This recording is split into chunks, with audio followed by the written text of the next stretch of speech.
Buddies, it's the Bennington Show. I'm Ron Bennington, Gail Bennington on maternity leave. And guess who's sleeping with a little monkey today? What is today? Tuesday, Earl? Wednesday. What happened on Tuesday? Oh, I know. I got hit by some flying debris, and I've been out for 24 hours. I am watching the Hurricane Michael making landfall. It's a Category 4. Bordering on a Category 5. This is one of the biggest October storms to ever hit Florida. And the first time in quite a long time that I've seen one of these storms hit during the daytime. Check out the Weather Channel. I'm sure we have a Weather Channel here, but if you are in the Panhandle and you didn't evacuate, they are saying, do not evacuate. Get all this stuff that we need, Vito, for us to do plugs. We got a lot coming up on the show today, including Vito's big dish segment. Kyle writes in on the Twitter, catching up on yesterday's show, I cringe every time Pepper overlaughs at Ron's jokes. Hashtag Bennington. Just laugh at a presentable amount, Chris. Do not overlaugh. I'm not overlaughing. I find you very, very funny, Ron. Christopher Tyler said, I appreciated the cricket talk with original Crick, but Chris, but looks like you did miss that guy being in town. Whoever he is. I'm going to say Sean McLaughlin. I don't know his name, though. Oh, you keep up with cricket, right? No, I'm what about Jiminy Cricket? You're conscious, always on your shoulder all the time. I'm surprised. I didn't get a laugh out of Chris for that. That should have been gigantic. You just didn't turn your mic on? My mic, exactly. Yeah, my mic was off for a moment. I actually had to yell Chris out in the street today because he's trying to go over vacation days for something that's months away with me. I don't understand why you won't pick the vacation days, Chris. I will pick the vacation days. I just, I wanted to give you options. And then that other thing, I never want options. Okay. That's the thing about me. I want everything perfect without ever hearing about it. This is the simple management thing that you could get. I want things that I think of to just happen. How is that difficult to understand? Be in the moment. Be in the moment. You see what? This is why Earl is always on the good foot. Because he's in the moment all the time. And I'm constantly on the bad foot. They should just call me bad foot. Let Earl be the person who handles the vacation days. He's perfect at it. You even do that for everybody who works at the Hard Rock or any Hard Rock in the world. He schedules their vacation or gaycation, as Johnny is now forcing everybody to call it. This annoyed me about Johnny. So he goes, is today your birthday? And I go, no. And he goes, well, then why would it pop up on my phone? I go, first of all, if you have it pop up on your phone, this means nothing to me in terms of you remembering my birthday, which, by the way, I'm an adult. I don't need you to remember my birthday. But a phone pop-up of a way to say, oh, happy birthday, Earl. That means I haven't remembered. It's nothing. Johnny's life is a lie. Like my parents barely remember my birthday or theirs. I have to remind them when their birthdays are. Yes. You know why, Earl? They're not 5 years old. 5 years old is the last time that you should be like, it's my birthday, everybody. It's my special day. What will I do? Celebrate my birthday with a Cat 4, almost Cat 5 hitting on the Panhandle? Now, you know that there is a hurricane coming because Rick Scott wears what on his head? Vito. A bucket hat. Chris. I was going to say like a poncho. On his head. That would be an odd. Earl. Basically the Florida governor baseball cap. That would make sense. Instead, he wears a Navy cap because he was in the Navy years ago. And the only time he does it is during a hurricane. Then suddenly he is the Navy captain of Florida. I couldn't enjoy it more. Vito, you were going to say something to us about the Weather Channel? Yeah, the Weather Channel is streaming on 145, channel 145, and even if it's an inactive account, the channel will play. Is that true of even today? Yeah, I made sure that was happening today. You made sure that everybody's radios got turned on. I love it, Vito. I'm so proud of you. Engineering told me that, so that's what I'm going with. Yes, I understand that. Why not go with the bit, though, now that I said that you were the one doing it? We all had a good laugh, knowing that there was responsibility that you obviously couldn't do. Instead, you wanted to point out the truth during a joke. If you are, well, I got the Weather Channel on here, and it looks absolutely frightening. CNN is down there, and everyone now, this is how many hurricanes that we now have. Everyone has their own ponchos with their station on it. It used to be, hey, if you have a poncho, wear it. But now every station gets their own poncho because they have a poncho crew that goes out.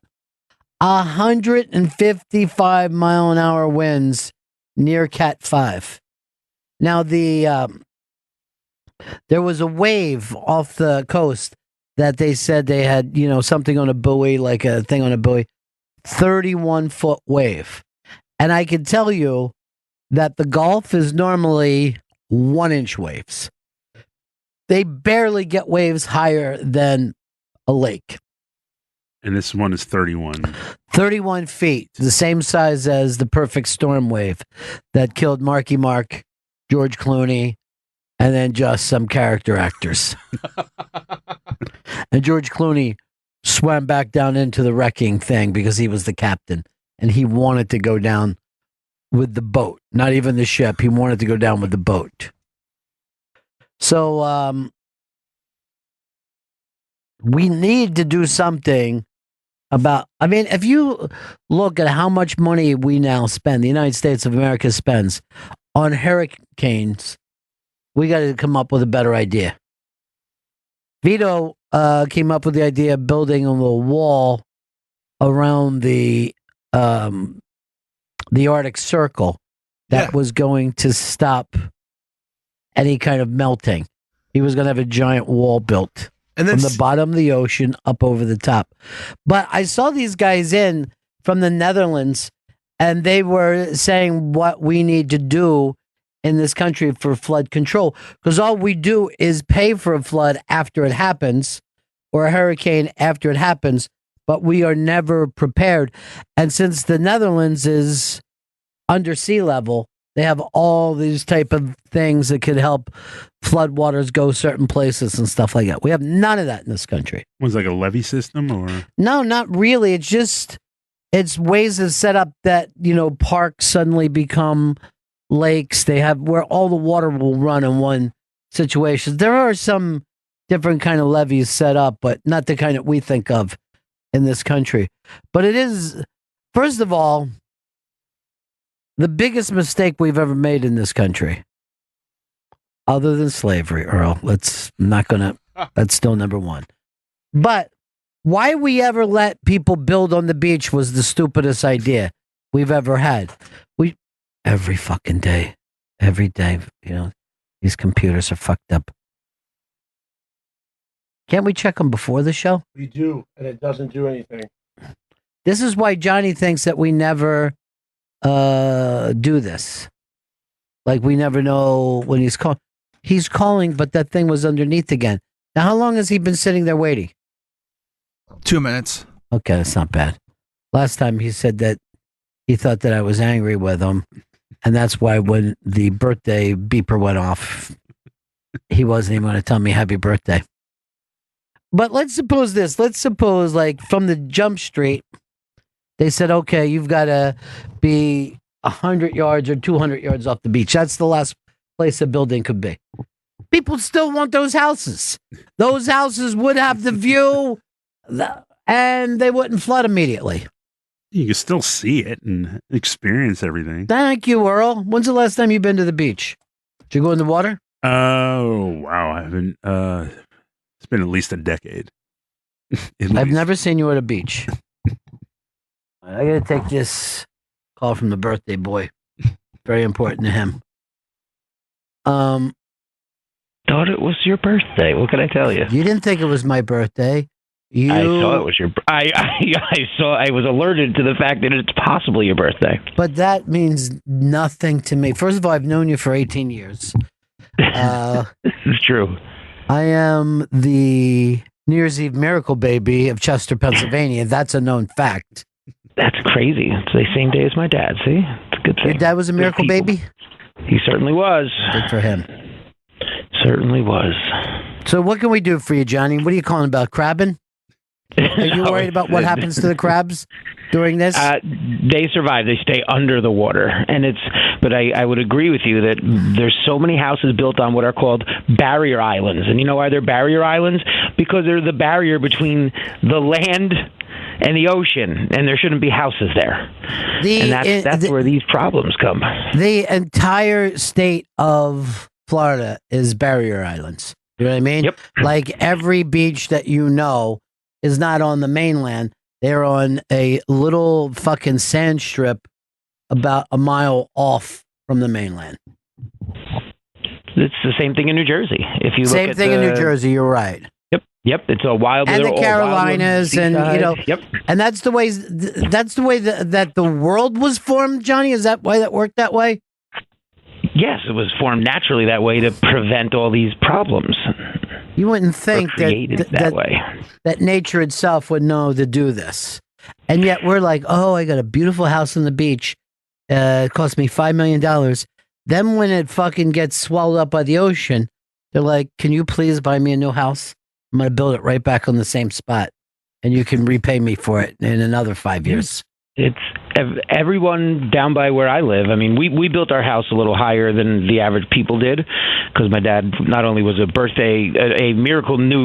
New Year miracle baby. You know, I wasn't really a miracle smart. just because I was born on New Year's Eve. I had a cord around my neck, Johnny. Cord, electrical cord.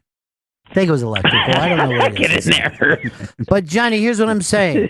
Enough with you people on the beaches expecting the rest of us to pay for it.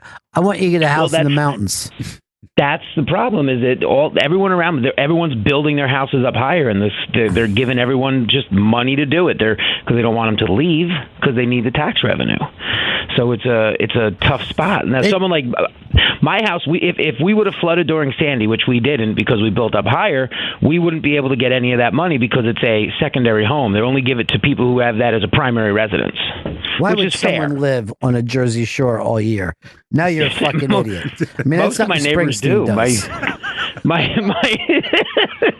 entire neighborhood. We're like one of the few, as they call us, bennies that are down there. What's that, Benny's? Because you bring speed? Here's what I'm saying to you, Johnny. These fat cats down in Washington, it's time we drain the swamp with them. You know what I mean? Someone should run on Drain the Swamp. Lock them up. I don't know whether you guys saw Trump's speech last night, but it was fucking hilarious because he was in Iowa, but there was a lot of people from Nebraska there. So every time he would bring up Nebraska, the place would go nuts. And he just started working it like a Catskills comic. Like he would go back to it as much as he could. It was really fucking hilarious.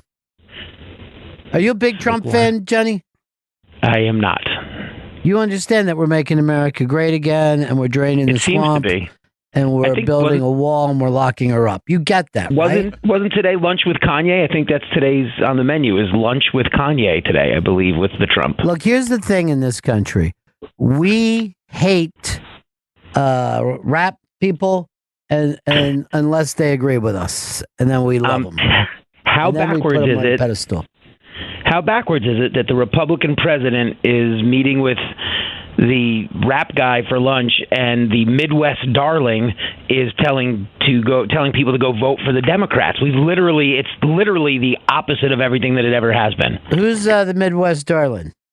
That would be one Miss Taylor Swift, who told everyone to go vote for the Democrats, and that the next day, 45,000 people went and registered to vote. Teens or tweens, probably. Yeah. She's going to win the ninth grade vote.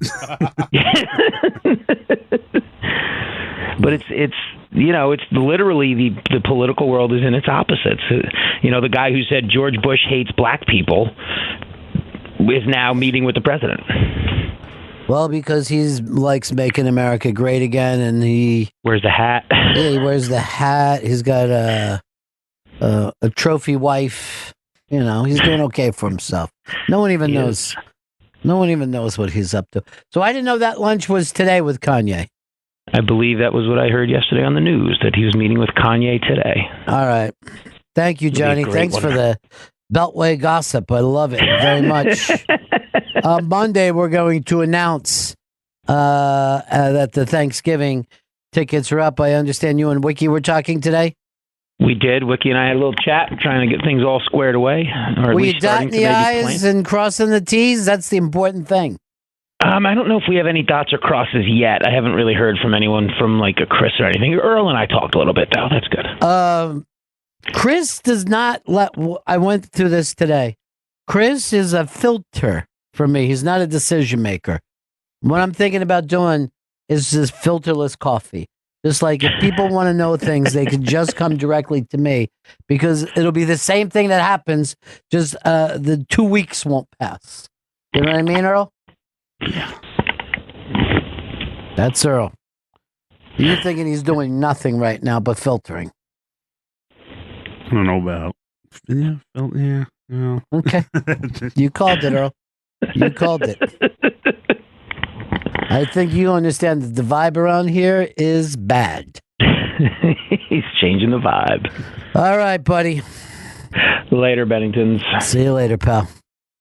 That's own Hard Rock Johnny. We'll be rocking hard with him. I didn't know he was so damn political. Good for him. I'm going to start and call him Johnny Politics. Look at this fucking rain. It's unbelievable. Those trees are ready to go. The wind gusts are up to 2,000 miles an hour. Beautiful beaches down there, too. Just incredibly lovely fucking beaches. Well, they were. Now look at them. I'm just wondering who gets, do the reporters actually want this kind of coverage? Absolutely. You know why? TV time. No one pays attention to a weatherman until something like this. Then everybody's watching the Weather Channel. The Weather Channel goes from 15 fucking viewers to 45 million during a storm. 15 people watch a viewer on the Weather Channel on a regular day. Another day is like the fucking playoffs. Look at fucking Vito just wandering around. So excited because today is going to be his little dish day where he brings in the surprise person to be with us. Who do you think is going to be today? I'll say Mateo. Mateo Lane. I saw him yesterday. Chris, who do you say? I think it's going to be Chris Rock. Chris Rock. And I'm going to go with Tracy Chapman of the song Fast Car. You got a fast car. Fastest fucking car that I ever did see. Do you guys know who discovered her? Jenny Hutt's brother. Yeah. I know it was like Brian Koppelman. That's right. Brian Billionaires Koppelman. He's the producer of the show, Billionaires. Next year, I'm going to give you a fucking thing, and I promised I wouldn't tell anybody. They're changing the name of that show to Trillionaires. It's going to be really fucking good. Nice spike. They're doing well. Look, there's Rick Scott without the fucking hat, just because when he runs for governor, I guess he's running for senator. They're doing the big debate. But if a hurricane happens, he puts on the Navy hat every fucking time. I think he also does it during the Army-Navy game. Was he in the Navy? I'm assuming. Yes, of course he was in the Navy. It would look really stupid if he wasn't. Just asking. Well, what do you think, Earl? You think it would be fucking right for him to put on the Navy hat? That's stolen valor, Earl, all right? People get fucked up over that. That's the fucking line, stolen valor. He'd get jumped after any speech he does in that hat if he wasn't in the Navy. Chris, what do I got to do to get you to have the balls to make decisions? I would love to make decisions, but I feel like if some of the decisions I make, you might not be happy with them.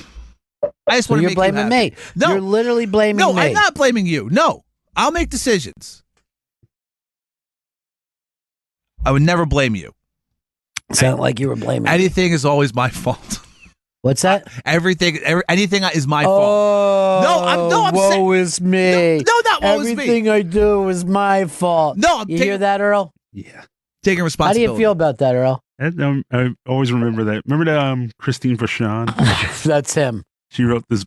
She wrote the book, and she had this list. And one of the lines was, remember, when everything goes wrong, it's always your fault. You know what she is, Earl? A true producer. A producer of movies. Not some fucking nickel and dime satellite radio show producer. Still afraid to make decisions. She makes the big decisions. Let's have 7 people play Dylan. One of them a small child, another a woman.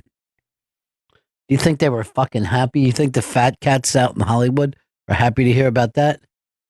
Look how purple it's going to get. Like a deep purple into a lighter purple into the lightest purple to finally white on this hurricane. I did not know that the purple would be that deep. Now it's turned to green. But look what an emerald green that is. Yeah, this one's bad. I was very jealous yesterday with Ellie Kemper and how pretty her water bottle is. She had a beautiful water bottle that Stephen Colbert gave her.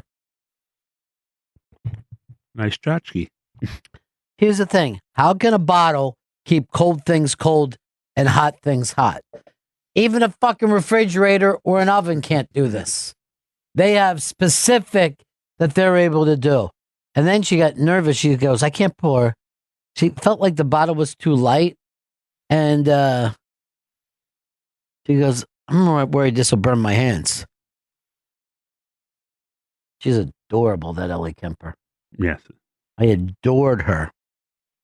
You got a fast car.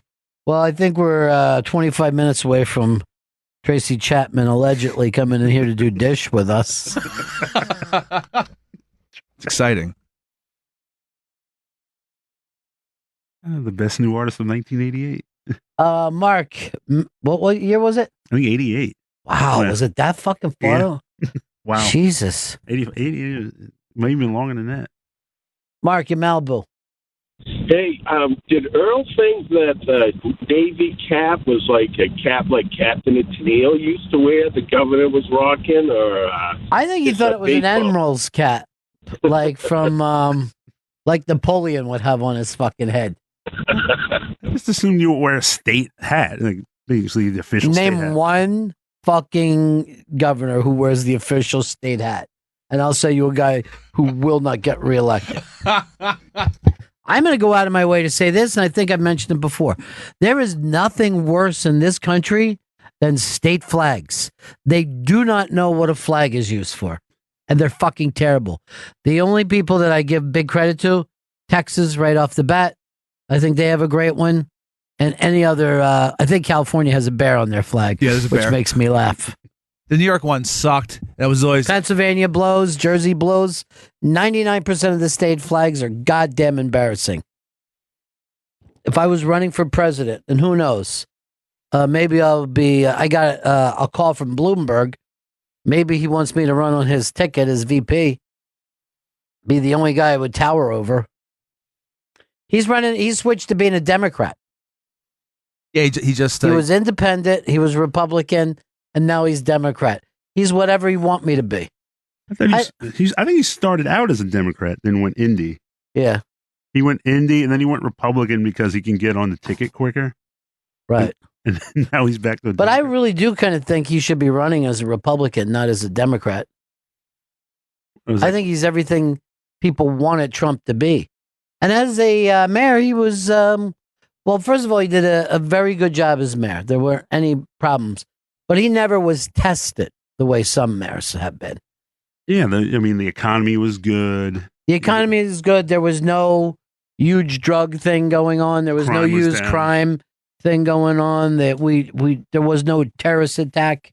But I heard this from people all the time that when something would happen and like a school was like, oh, we can't get the auditorium, we would just an anonymous fucking thing would show up paying for the auditorium. Like he would be able to use his wallet to get rid of some problems. And that's the kind of daddy warbucks you want in there. I mean, I think his only hiccup was when he tried to build a stadium on the west side. He wanted to build the stadium for the Jets. I wish we would have, Earl. I would have loved to have the fucking Jet Stadium that you could fucking walk to it. Yeah, but it was missing one major component, which all stadiums, especially football stadiums, need, which is a parking lot. Why? Why can't you just come into New York or go into New Jersey, park there, and take mass transportation to it? The old Dodger Stadium didn't have it. I don't want fucking I think the Jets would have just been for New York City then, and let the Giants be for the fucking suburbs. That's how I became a Jet fan. They were playing in the city. Well, you're the guy who was on the other side of this. But the parking lot, everyone likes to tailgate, apparently. We don't need the fucking I'll give you a fucking... Did people tailgate before the Knicks games? No, Earl. Do they have a fucking parking lot? No. And yet people still manage to come in. Well, Bloomberg, you've turned me around, you goddamn son of a bitch. This will be the first time I ever voted Jewish, and you're going to get 10 votes from me. I go back. I have 3 different fucking ways. 3 different places that I go to, and I vote 10 times on it. I use all my identification, no matter who I am. Chris, what's up, buddy? Yo, what's up? Yeah. I remember Tracy Chapman in 1988. She went to Harvard, and she was found being a street singer on the street, and one of her classmates introduced her to her father, which was the guy that you mentioned. She was actually a street performer in Harvard Square. Well, he saw her in a bar, Brian Koppelman, and he said... Yep, you're right. Who was his dad with at that time? SBK. He had his own company. Right. Well, look at this guy wandering around so fucking slow. So stupid. Is this another thing messing up? I got 3 different computer screens in front of me like NASA, and at any time, 2 of them are on the fucking fritz. Now, in the meantime, if we were sending rockets, they would be exploding because of the way we're set up here. But he said to his dad, supposedly, if you don't sign this girl, Fast Car. That's what he used to call her. He used to just call her Fast Car from the song. You never learn her name. He goes like this. I'll fucking Menendez, brother, you and mom. That was a ballsy thing to say to your father. Like anytime I had an argument with my dad, even this day, he'll go like this. Look, I'm not old man Menendez, all right? Don't fucking think you're going to intimidate me.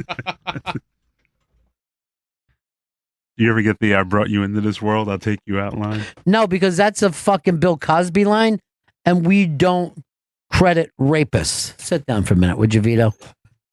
You understand how excited everybody is about Dish because the rumor on the street is Tracy Chapman's coming in. Yeah, I mean, that's a big get. If you can't get, I'm going to tell you right now. Okay.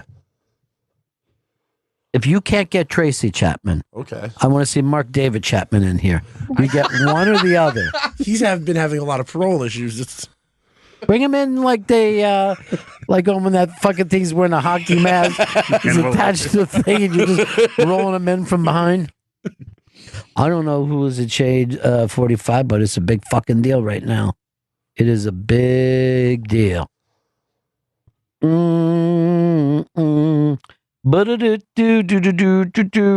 on Sears' show, right? Sears the best, man. Lord Sears a good dude. My sweet Lord. He is a good dude, and I'm glad he's back and healthier than ever. Yeah. I saw him the other day. He tore 2 fucking phone books in half with his bare hands. Now, this was the interesting thing. The intern says, "What's that?" They'd never had seen a phone book before. And I go, well, remember how Vito used to call his dead dad on the phone? That's what used to hang in there. That's where he got the number from. That's how I got Goody's number. I remember when I was a kid and I moved out the first time I got in the phone book, there was a feeling of pride. Like, there I am, right in the fucking phone book for anybody to see. We were never in the phone book, and I was pretty mad at my mom about it because I wanted to just see our name in there. You know why? Because she was a single lady. And single ladies, some guys will just go through until they see a single lady, go over the house and rape them. Oh, shit. So my mom was fucking... She was smart. On her heels. She was smart. She did the right thing. Earl, did your name ever get in the phone book? I think we're in the phone book. No, My in father the took it out. yeah. But like when you had your own place. Yes, because I started getting. That's the beginning of the marketing calls all the time. Man, I get marketing fucking texts. Texts? Yeah. Shit. And Facebook, I've never signed up for Facebook. And Facebook's texts me and goes, Ron, here's somebody you might like to talk to. And I don't even know who that fucking person is. That's probably just people who have your number. Who are Not trying to one of them invite do. you. Okay. Not one of these fucking people have any connection to me. I get the Asian call a lot. You're fucking racist, dude. Why don't you just say what I say? I get a call. Okay. I just wanted to narrow it down. No? Why? Asia's fucking gigantic, Vito. There's over 700 people who live in Asia now. That's a lot. Yeah, I know. That's why I don't go back over there. It's too fucking packed.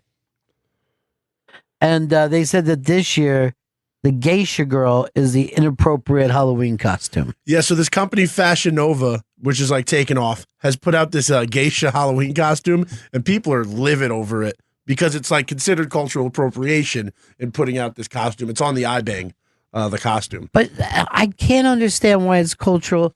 Like, if you dress up as anything, it's cultural appropriation. This is the fucking idea of Halloween, to dress up as something you're not. Well, they think this one's a little much because it's like the entire, like, you know, it's like $60. It comes with the fucking things you put in your bun. It's the traditional garb. First of all, that girl's fucking gorgeous. Yeah. But I mean, I thought before this year, I mean, I've definitely seen somebody dressed as a geisha before. People can dress as whatever they want. It's fucking Halloween. It's just a kimono, right? What am I going to fucking dress as, an American businessman? Well, I guess if my life would have went another way, only Earl can dress as a basketball player. So would blackface be still off the limit? Oh no, that's fine now. That's fine. Would you get offended if you saw someone in blackface for Halloween? It would depend on context, I guess. All right, so give us a context that it would work for you. I say, as a guy singing jazz down south, Like someone's like Al Jolson. I'm like, yeah. So you'd be okay if I dressed up as Al Jolson. That would be a little weird. All right, what if I dressed as, let's say, Sammy Davis Jr., but on blackface? Because you know who did that? Mr. William Crystal, when he used to do. Find Billy Crystal in the 80s, dressed as Sammy Davis Jr., he did blackface. Now, by the way, I don't think it's blackface what Billy Crystal did, which was trying to look exactly like him. I think blackface is when you just take some fucking black stuff and put it on your face. Shoe polish. And then you go like this, look at me, I'm Sammy Davis Jr. Yeah, that's tasteless. No, what Billy Crystal did, I mean, and he loved it. You think it's tasteful, what Billy Crystal did? I thought it was tasteful. Yeah. Because it was a full tribute. I mean, it was done with, there was so much love in it. Fred Armisen did the Obama in, black makeup, and people are like, I never know what race Fred Armisen is, so I just assumed it was okay. Well, he's not black. I thought maybe he was mixed or something because he also played that governor who was the New York blind governor. Yeah, I never realized how weird that must have been for people who didn't live in New York. That was like the opening of SNL for months at a time. I thought it was fine. And he would just make jokes about New Jersey. See if none of you guys are moving. See if you can find out Fred Armisen's. I think he's like kind of like a Middle Eastern. I'm going to say like an Armenian meets Turk. I was thinking Turkish too. Yeah. He's Korean and Venezuelan. What? Dude, I fucking forgot. Look. You ever watch those shows on PBS where you trace somebody back? They found this fucking Asian guy that was related to him that looks just like Fred Armisen, except for more Asian. And he was doing a show for Hitler. Oh.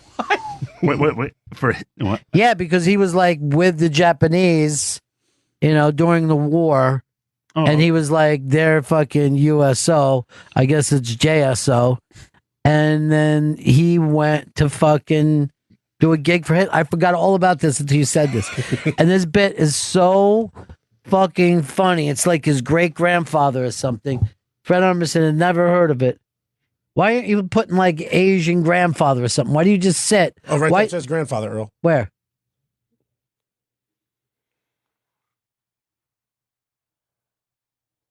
Keep going up. Go back up to the top. Keep going up. I think it might be this one. Yeah. This one here? Yeah.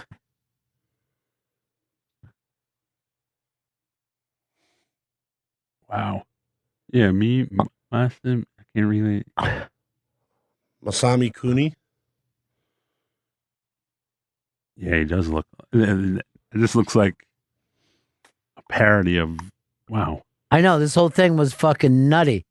Nutty as hell. I would have never guessed Fred Armisen was Asian. Look, first of all, the fact that you think you can go around guessing people's ethnic backgrounds is disgusting. He said Korean and Venezuelan. Yeah, Venezuelan, I see.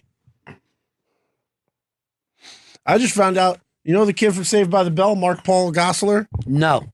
Well, that guy, he's Asian as well, the guy who played Zach Morris. What are you doing, making a list of fucking Asians? It just interests me when I find out people are racist I didn't assume they were.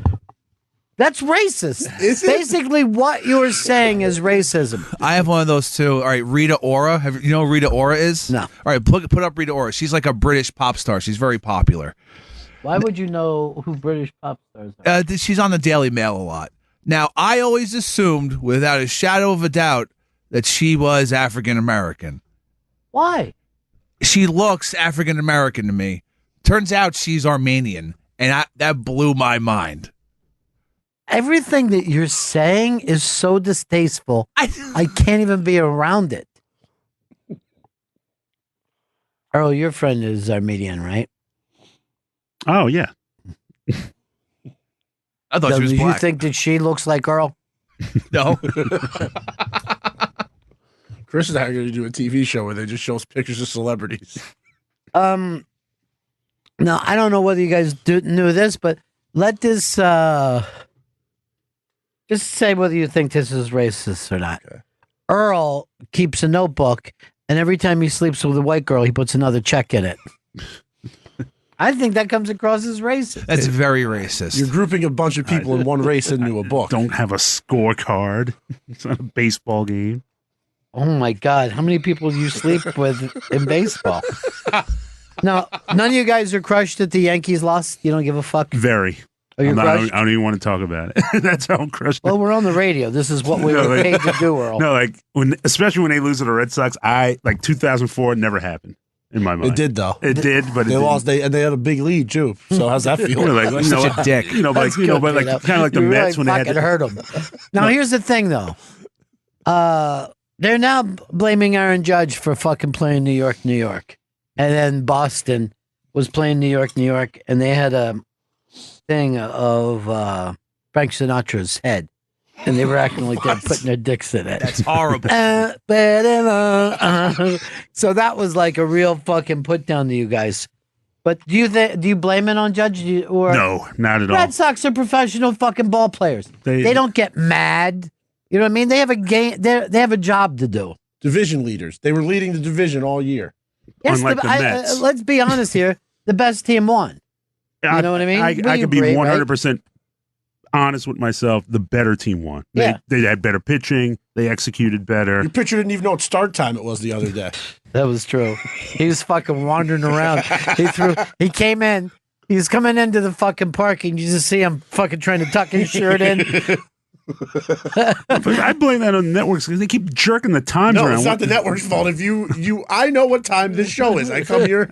I know if we have an event, if we do it Unmasked, I know what time it is, and I go there, and I'm ready for that show. He's right. He does. I've seen him at every fucking Unmasked. We do these Unmasked at all different times. Vito's at every one of them. You never see me walk in at like 4:55, like, oh, fuck.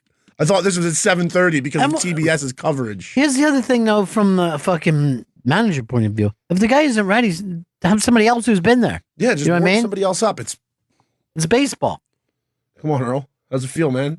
Remember 2015? Sucked for me. Remember 86? No, it was Exactly. That's the last time they were worth a damn. All right, let's just both The Mets. slow down. Here's the thing. You admit your team lost to a better team. Yes. There's no reason to blame this and that. And it fucking happens. And then the occasional year when you're not the best team, things go your way. That happened for the New York Football Giants. They weren't the best team in those playoffs, but they got hot at the right time. I'll tell you something right now.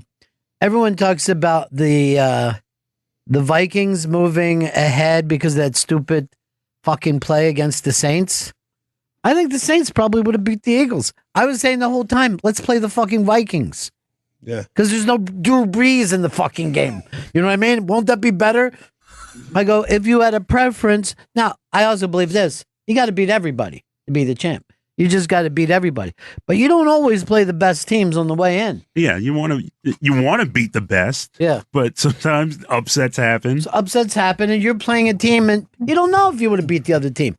That's the way I felt about the Eagles. I thought the best fucking team at that time was the Saints. I think everybody did. Yeah. Everyone was like, nobody wants to play the Saints, and guess what? They got shocked in the playoffs. Oh, there was some kind of fucking mafia deal that went on that plane. Everyone's mad at Tom Brady for saying that. What did he say that about the NFL? He said the NFL is now in this day and age glorified college football. Is what he was. Now, what does he mean by that? It means the game's changed and that it's more like a college style like game plans during that during the games. It's played more like the college game as opposed to I guess when he first came into the. See, I think the thing that makes the college game so annoying is there's a great discrepancy among the athletes on the field. Yeah. Like, there'll be 3 guys in every game that are, like, great. But you'll see a guy just break away, like a receiver will break away and have beat 14 yards ahead of the D-back. Yeah, there's only, in every college sport, there's only like 1 or 2 teams that are just stacked all the way through. And then the rest is just like each team has one person who probably will get drafted. The other reason is the rules are much more lax. You can only have one. You can have 1 foot in bounds. You can't hit anybody. That doesn't bother me, by the way. I never felt like whether it's 1 foot or 2, whatever it is, that's what a catch is. That's a fucking catch. The NFL's too strict on what a catch is now. It's ridiculous. I don't need to watch a fucking 5-minute replay where it's just talking about what technically is a catch now. But you can't hit anybody. You can't touch the receiver. And you can't touch. Well, we're doing that because guys' brains are fucking rotting out, Earl. I mean, do you want to watch a game?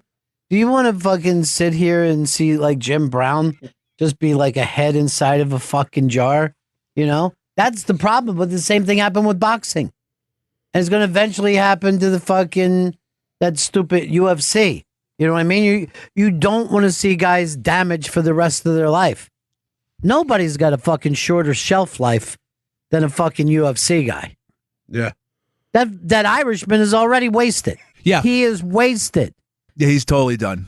100%. And that's how quickly they can't keep people in that league. No, I'd say every 4 years, there's someone like the Iceman or whatever, like was like 10 years ago. And then there was a guy named Rampage. There's no one sticks around. Yeah, because you get 4 or 5 fights before your body's used up. Well, that's why he went so hard on that Mayweather fight to like get that done, because it was just a big payday and then he could. I know, but he's going to be wasting that money and he's going to be a stupid person with his money. You could say it. Yeah, he said his like motivation for matches is he spends like all of his money or most of it before each match, so he goes into it like needing the motivation. Smart. Probably not. I wonder why Mayweather doesn't need to do that. He keeps all his money. Yeah, he keeps all his money and tries to dodge fucking punches. And then that Russian guy he fought this weekend is just a killer. He just wants to go in there and. Yeah, but within another 4 fucking matches, he's going to be fucking, a show of himself. I can't get into that sport. It's too fucking hideous for me. I'm glad I'm a cricketer from this point on. So you blow up with that cricket player, huh? Yeah, I guess he was out of town, but by the time I requested the book. First of all, your request of books are shit. None of them ever come in. We're going to get one that we won't need. I guess you're afraid to make the decision yourself. You call them up and go, I'm really nervous about what Ron wants. What I'm going to do is call you tomorrow. No, let me email you. That way I won't have to hear a human voice. Everything he attempts to do is email, not even text. Google boy. Gmail. You're right. Everyone man. uses No, you're Gmail. fucking all about Gmail. Every homepage is Gmail, man. You don't have the respect of the guys that you fucking work with. They think that you're a fucking emailing shit. I think electronic mail is a fine way of communicating. Why don't you email that to me? You fucking asshole. True, he's right.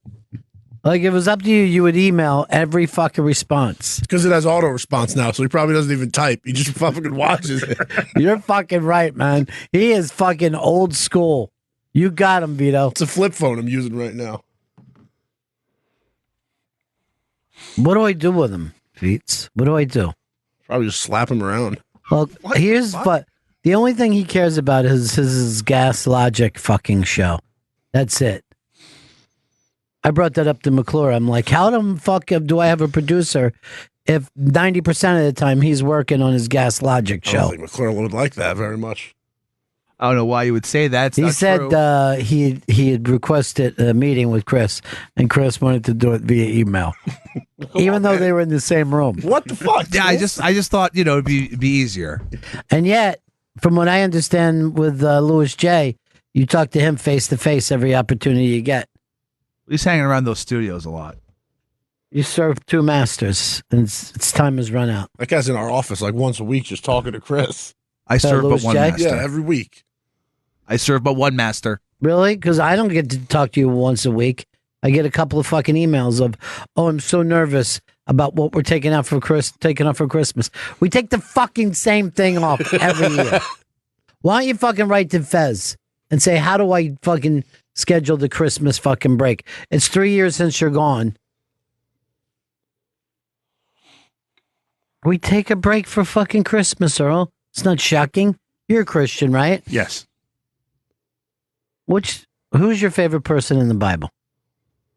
Outside of Jesus. No, James. not outside of Jesus. Jesus and James. I love James. James. Yeah, the book of James is my favorite book in the Bible. Why? Talks about faith and I how to. think that's covered a lot in the Bible, though.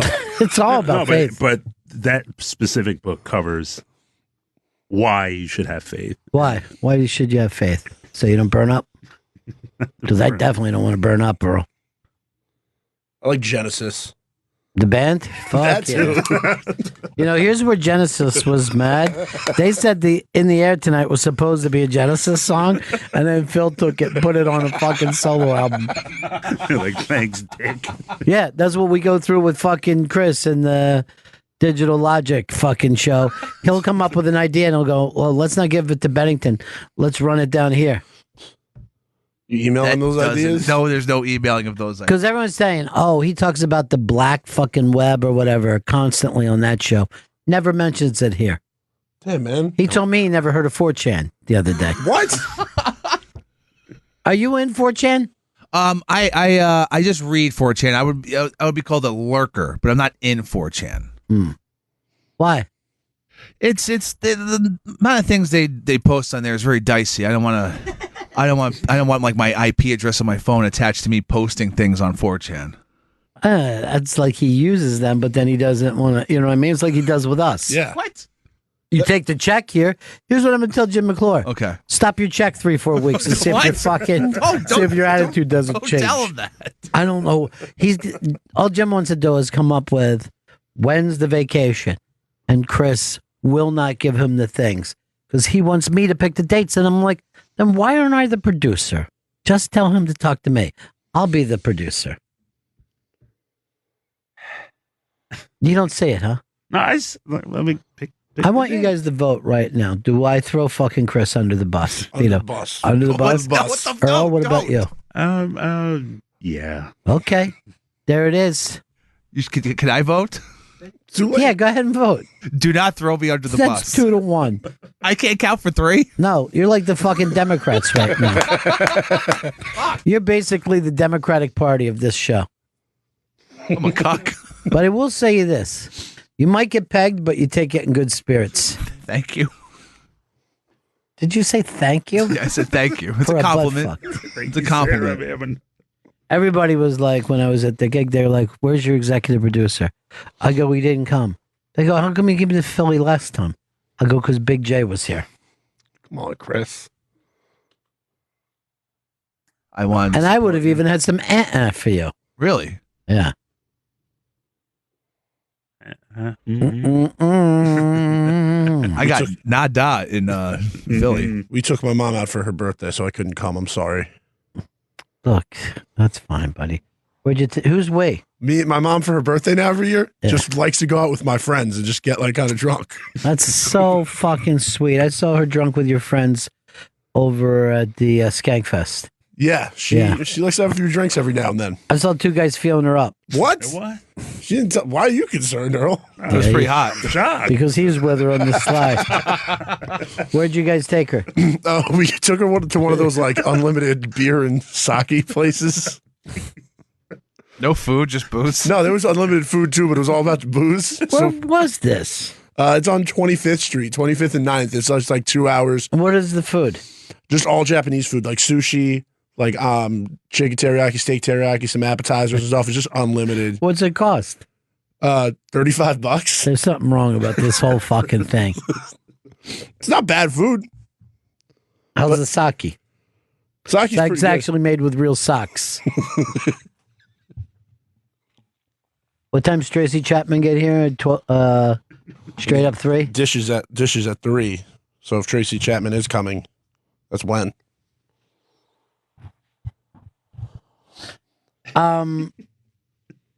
David Morris wrote this in about this idiot Chris Stanley Oh, when he said that he thought the British pop star was African American. David said, "Why would a British pop star be African or American?"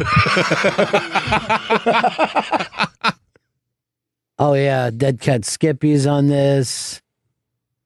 Yeah, a lot of people think you're a moron, Chris. I'm just reading this. that's shocking. They're not calling me fat, are they? Shrekelov's fucking so excited about hearing Tracy Chapman. Loves her. It's going to be the dish of the year. Get me a pic, she said. You remember driving in my car. You guys watch, I finally finished it was weirdly enough, I ended up doing 3 season finales last night. Ozark, Better Call Saul, and I forget whatever it is, 49. It's like Lodge 49. 49. All ended with, big swerves. But you guys don't watch Ozark anymore? I never got into it. I got to check it out. So fucking good. Earl, it seems perfect for you. I'm still catching up on the shows that I usually watch. I don't even know what that means. And Chris, you don't watch it? I watched the first season. I haven't watched the second season, but I'm catching up on Better The Call Saul. little redneck girl, Blonde girl?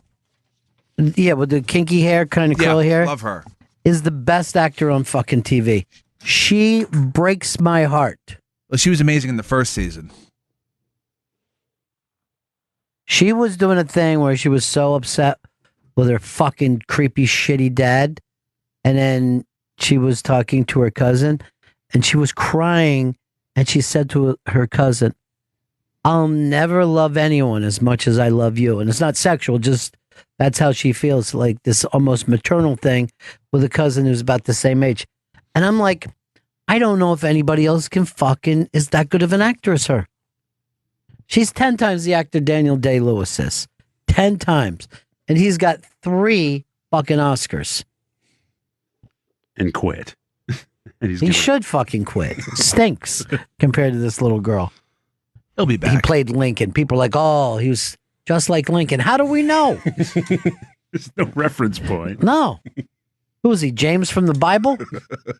What was James doing during his life other than being a writer of the Bible? I believe he was one of Jesus' disciples. I don't fucking like those disciples. I think they fucking pussied out just when they were fucking needed. You know what I mean? They pussied out at the last moment. They all blamed Judas, but to me, they were all fucking Judas. They all bailed. Yep. All but the chicks. His mother and his wife. The only ones who stayed. I know you don't like to believe that Jesus... I don't know if he took a wife, but we don't Why know if he wouldn't did. he? I don't know if he didn't take a wife. Yeah. Well, I'm telling you he did. There's no Why- marriage certificate to prove it. Well, there's not even a birth certificate for that guy. There's a lot of people who don't even believe he existed. They think he's as real as Pony Boy from The Outsiders. Seize upon the moment long ago. Fucking Pony saw some shit, man. He lost some fucking friends in that movie. I just saw the guy on MSNBC this morning. He was all dressed up in a really fucking great suit. He's in here looking like he doesn't give a shit. He must keep that right at the MSNBC studios that he can get in and out of it.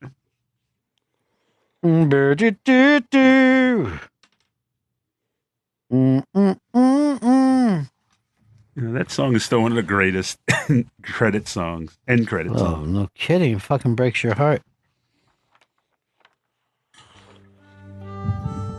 People want to know why Vito even thinks he's getting edible food in New York for $35 with all the free alcohol in it. It's a 2-hour limit. That's the You're catch. eating slugs at best. An appetizer in this town is $35, not all the food and alcohol you want. Look, Kiku Sushi's a great spot. I recommend it if you're in town. You want a 2-hour special. You know what I pay fucking per person for sushi? Like $200 a head. This isn't. You know why? It's fresh. It isn't fucking old sushi. Recycle. This is why you're constantly getting the shits.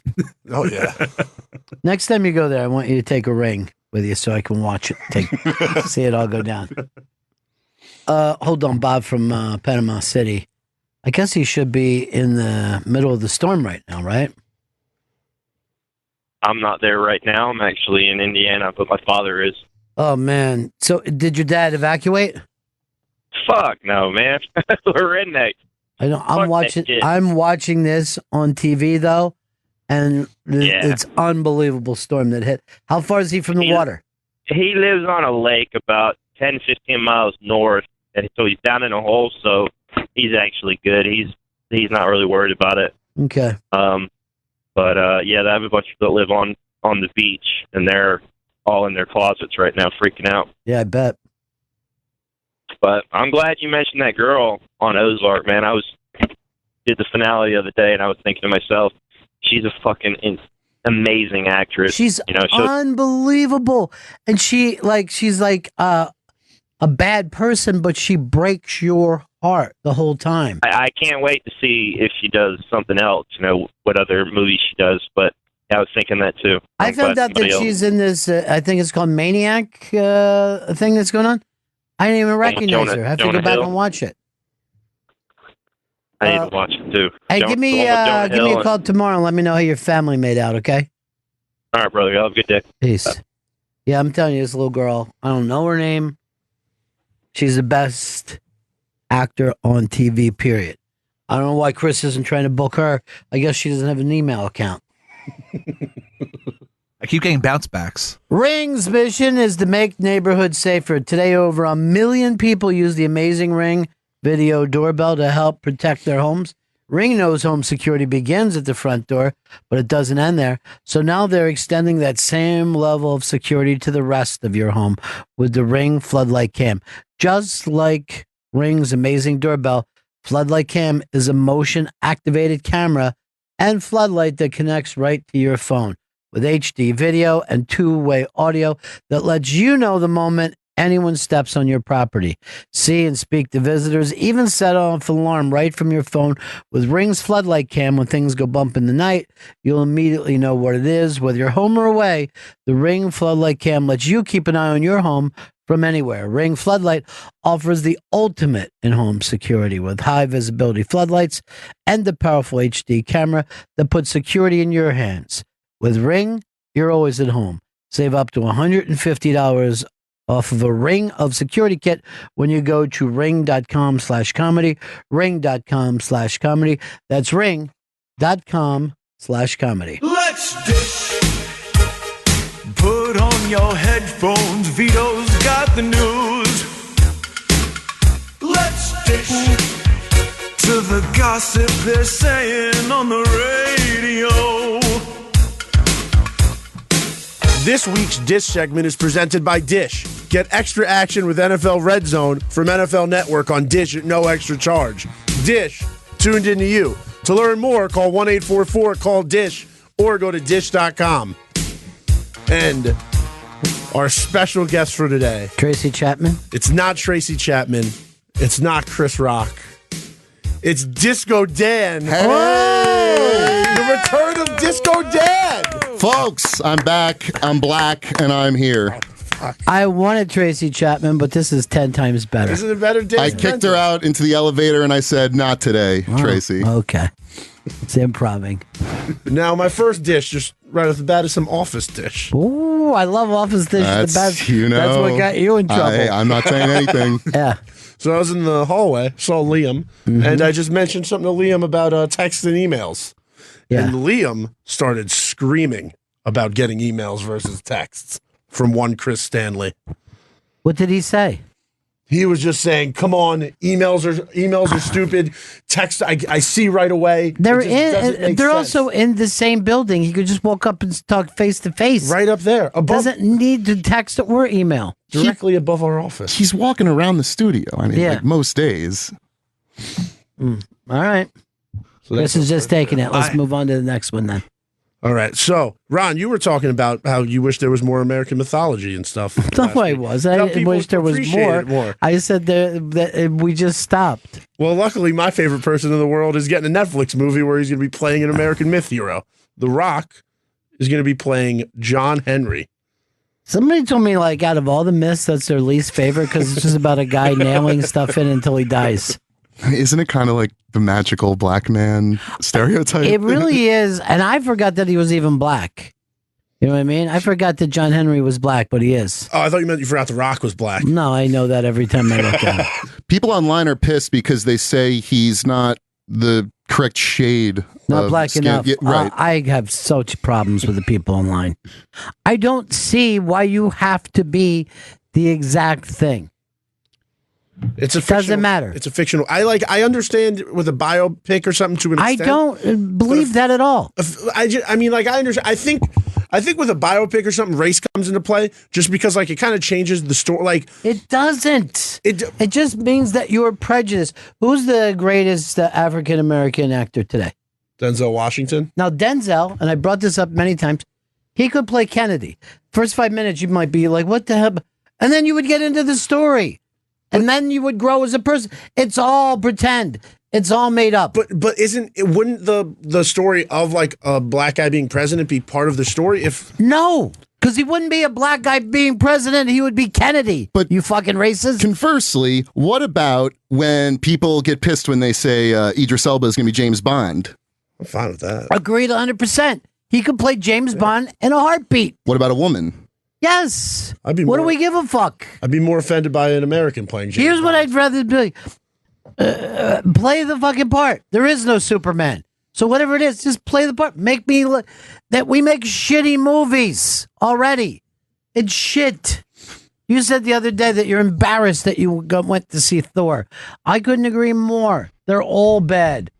Earl, you said the best fucking miniseries of all time, Roots, right?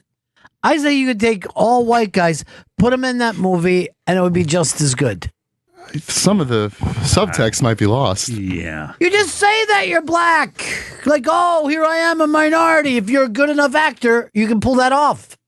Because it's all fucking pretend. Scarlett Johansson would be excellent for that role. I would agree. As Kunta Kinte. It doesn't matter if you're a good actor. Look, I go to a fucking play. I don't think for a second, oh, I'm really looking at at an airport. No, I have to find out that the acting is good enough, and then I go there in my head. I didn't even think about it because if I saw a play, like if I saw To Kill a Mockingbird, I wouldn't care if like Denzel was playing Atticus or something. But for some reason in a movie, it feels different. I don't know why. I went to see the previews for Kill a Mockingbird. And the whole time it was on, I was going like this. Listen to the mockingbird. Listen to the mockingbird. And the fucking guy comes down and he's like, "Hey, sorry, you have to stop that." I go, "It was fine when I went to Rocky Horror. How's this any fucking difference?" Let's dish. So Katy Perry. Oh, boy. She's announced that after this album. She's announced that her breasts are spectacular. That after her last album didn't do too well. Oh, it didn't? No, did not. Her last album was Witness, and she's taking a break from music now. Weren't too many witnesses when that album came out, huh? That's good. That's fucking good. Makes her look like it's crazy. Look, you only get so many albums and people start to go, were really interested in your early stuff. She should take a break, come back and do a nostalgia tour. Yeah, like Do I Kiss the Girl? Hot and Cold. Everybody will go fucking crazy for her. She's going to be around forever, but she's not going to be a current artist anymore. She's got American Idol. What? She's one of the judges of American Idol. I thought you meant she should go and try to join it. Oh, no. No one's watched the American Idol this year. I watched the first episode of it, and it was just it was just weird. Like I watch the auditions of that show every year because it was funny. But now it's played like 20 years. It's still funny. Hey man, it was funny to see the montage of people just doing bad in the audition. Yeah, but it used to be they didn't know they were bad. Yeah. Now they're like, hey, I'll go there and be bad, and I'll get a fucking quick pop. It's as bad as, like you said, that movie Thor is. They don't even do the bad auditions now anymore. They just show good people. I don't care. I don't care about that. I don't see how this is a dish. Well, Katy Perry's leaving music. That was the That's dish. the dish. Good for her. Maybe she can have a baby at this time. By the way, I'm going to do a dish right now. Okay. At 2 months old, I just got this video. Juliet rolling over. At 2 months old. It's unbelievable. That's supposed to be 5 to 6 months old. She's going to be a little gymnast. All right, go ahead. Dish. Cat Williams is out of jail. He's good. He's 2 days ago. Yeah, no, he got arrested on Saturday, and then yesterday, the authorities in Georgia declined to extradite him for failing to appear in court. So he's safe. Cat has nothing to worry about. Wait, does that mean he can't go back to Georgia, though? I didn't read that part. I just know that. Well, you said that he's wanted in Georgia, right? They declined to extradite him for failing to appear in court. Yeah, maybe they didn't want to pay that. So if he has a warrant for his arrest in Georgia, as long as he doesn't go to Georgia, he's okay. Oh, that's not going to work. It's a rainy night in Georgia. Bell. My next dish. Oh boy, these are going fast. We're going really fast. Yeah, without We're really. tearing through these dishes. Maybe these are what you would call bad dish. Small. I'm not going to say bad. I'm just going to say like small dishes, appetizers. Right. Busy Phillips says James Franco assaulted her on the set of Freaks and Geeks. But didn't sexually assault her. Not sexually assault her, which, to be clear, because James Franco has gotten some of those accusations, but she called him a fucking bully in her new memoir and said that during a scene, he grabbed both of her arms and screamed in her face, "Don't ever touch me," and then threw her to the ground. She went to Paul Feig and Judd Apatow. She claims that it was just a slap on the wrist, but it's just kind of interesting. She's like talking about this now. She's talked about this years in the past, and each time she just kind of laughed about it and said they didn't get along on set, but they're friends now. But now it's in her book, and she seems to be taking it more seriously. I'm sorry, you were saying something dull. Where were we in that? Well, I think it's interesting that when you have someone like James Franco who's had just like so many years in his career, and you think like if he were to have started now and like pushed someone, maybe he wouldn't even. Look, you're improvising. He's playing someone who's fucked up. So we improvised the scene. Do you know how many times this has happened over the years? Yeah, he's playing his character. His character was abused by his father, and that was like part of the whole thing. Right, so this is a fucking thing. It's up to her whether she thinks it went too far. But apparently she didn't, push it. I think they should. All the headlines are like he assaulted her, and like that's like a risky headline to put up because of the accusations he's had. It's fine. Look, clickbait, baby. This TV show was 18 years ago. No one watched it then. Are you watching The Deuce this year? I stopped. Did you see there's something in the first episode that so he got in trouble, James Franco, for like. One of the things was that he was like inappropriately touching people on set, and like in a sex scene he would just do a little too much. And then there's a scene in The Deuce in episode 1 where he like grabs the co-star like fucking by the vagina. You would think he'd want to avoid that shit just because like what he's dealt with. How do you know it wasn't written into the scene? It definitely was written into the scene. I'm not saying he improvised it. I'm saying like you would think he wouldn't want any of that near him because of what's happened. Maybe he's not a wimp like you. Maybe he's like, I'm fucking James Franco. I'm bigger than life. Would an innocent man do that? That's a good point. Well, how about Ben Affleck and his model? Let me just say this. This fucking dish is faltering. I'm running through these stories. But Ben Affleck and his model girlfriend... Well, she's a Playboy model. What year is this? We still care about Playboy? I mean, Playboy's pretty cool. Really? I don't think they publish nudity anymore. No, No, they they don't. went back to it. They stopped. Who would know? When's the last time you saw one? Not in a very long time. Right, the 9/11. Oh, you're so depressed. You're going on to the next one? Yeah, I'm going on to the next one. All If it's not working, I'm gonna fucking just try another one. Just keep shooting.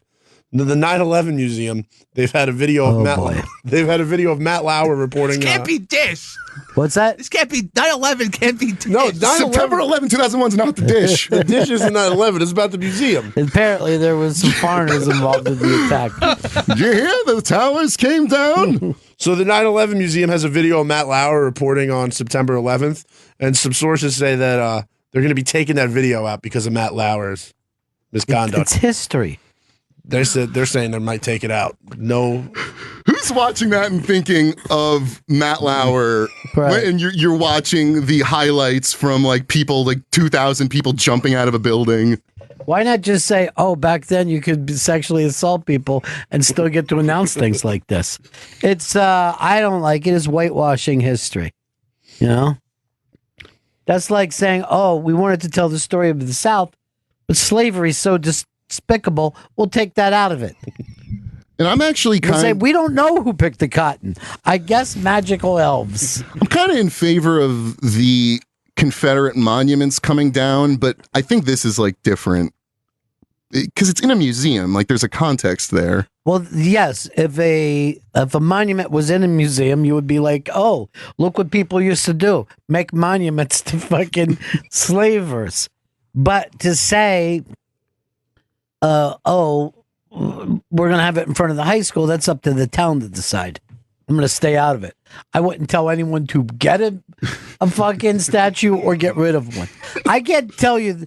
You know, the only statue I've ever stopped for is that dog statue in Central Park. Because I can't believe there's a statue of a dog. Balto? Yeah, Balto. People fucking love that Balto. Little kids get on top of it, and it always cracks me up. I have a cousin who flew here, and all he wanted to fucking do was see the Balto statue. Special needs? Yeah. Mm-hmm. They love fucking Balto. Everybody loves Balto. Yeah. I love that movie as a kid. Chris was making fun of a kid wearing gloves today. It was a special needs kid. Chris! It was just the way he was wearing these. I wasn't sure if they were gloves or if he had like fake 3D printed hands. Do you make fun of fucking Because he was special needs. So it would be funnier if he was further handicapped. Believe me, it was really uncomfortable. Do you make fun of kids in fucking helmets too? I mean, I don't see that often, but you know, if one walks by. Yeah, but the kid, this was very odd. He had the back of his head shaved. Like, not the front, just the back. Probably surgery, right? Like, no. I didn't see anything like that. Damn, Chris. And I didn't want to stare too Would you laugh at the blind or the dumb? The deaf, definitely. Well, I think we need a better fucking word for people who can't speak than dumb. Yeah, there's some people actually now who say dumb is an ableist term. In what way? You like it would be like calling someone it's like saying that if you can't speak, that's, you know, you're inferior. So what should we say if a person can't speak? Well, that dumb is the term, but you shouldn't say dumb to mean stupid person. Yes, we because that is ableist. I'm not saying I don't believe this, guys. I'm just I'm all for it. I know they're getting rid of the term special needs too, because that sounds like, oh, they don't need anything. They're gonna say it's like special circumstances or something. You got to keep up every day if you want to be woke. Every day is a new education. It's a war. A war I hope we all win. You know what I mean, Earl? Yeah. My next dish is sports dish. Oh, boy. This is Pedro Martinez, the great Boston Red Sox player. Fuck Pedro. He's right. So Angel Hernandez is considered like one of the worst umpires in baseball. Every year players rank him worst. Pedro Martinez said he's just it's fucking done. It's as bad as he is, they should just get rid of him at this point. There's no need to keep Angel Hernandez. How is this a dish? This Pedro, is just a fucking opinion. I mean, you're laughing, Chris, but you're supposed to be executive producer of this show. You should care when something gets brought in with such lackluster. I understand what his fucking problem is with this Angel Hernandez thing, because no one knows who Angel Hernandez is. A lot of people know who Angel Hernandez is. He was kind of... It's just that a guy's opinion. This isn't dish. Well, it's like dish is like, you know, celebrity hot takes. And you're about to lose it, dude. You're not... even delivering this. You haven't start. Your job is to start a conversation in here. No one. There's 4 of us sitting here, and there's not a person who thought, "Oh, this is something I want to jump in on." Yeah, that's not great. So DC has stolen James Gunn from the Marvel universe. Stole? He was fired. Well, from he the was. Marvel. I mean, they took him from under them. No, they didn't take him. Here's what happened. Marvel had this guy wrapped up. They fired him for something he tweeted, and now he's jumping to DC. And if he's a success there, it'll be very, very fascinating. They just made Suicide Squad. Yeah. And now it is being rebooted by James Gunn. This is... They're not using the Joker. Right. No, they've already proven that this fucking generation of movie viewers is like a kid who wants the same story read to them every night. They have 4 reboots of Spider-Man already. And guess what? He's bit by a spider in every fucking one of them. At this point, these Marvel and DC universe properties, they're not movies. You could just throw them up on Netflix. It's like episodes of a TV show. Exactly. And there's like 4/5 of them suck ass. But yeah, I liked Black Panther. Well, Suicide Squad failed. Like when they did Suicide Squad, they shot the entire movie and then they did a bunch of reshoots to make it more lighthearted and fun. And reshoots are never good, so they're basically just going all in on like make it like Guardians of the Galaxy, just make it fun. And Batista. Well, can I tell you something? Guardians of the Galaxy should have never worked as a movie. It's fucking bizarre. There's something about James Gunn that he knows how to please these people. You know what I mean? He just put a likable lead in, and he just put a bunch of just. But you act like that's an easy thing. Whatever he did was more difficult than anyone knows how to do. Well, you know what I mean, or they'll all put in likable people. It's really hard to do stuff with Marvel's usually very like strict and like takes over and does shit, but they let him do his own thing. Because no one knew how to do this. Yeah, they all think they know how to do the other ones. It was shocking that they even were making a Guardians of the Galaxy because that comic book wasn't super like fucking popular, and no one knew who the fuck Star-Lord was or whatever. Or whatever. That's it. You could have just said no one knew who was Star-Lord. There was no whatever. I guess there's Branch Man. Was that the next thing you were bringing up? Branch Man, yeah, wrestler guy. All right.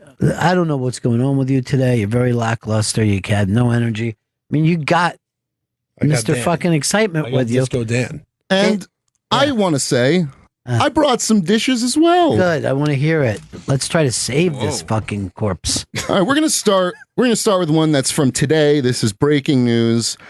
America's favorite president, Alec Baldwin, said in the Hollywood Reporter, quote, "Ever since I played Trump, black people love me. They love me. Everywhere I go, black people go crazy. I think it's because they're most afraid of Trump."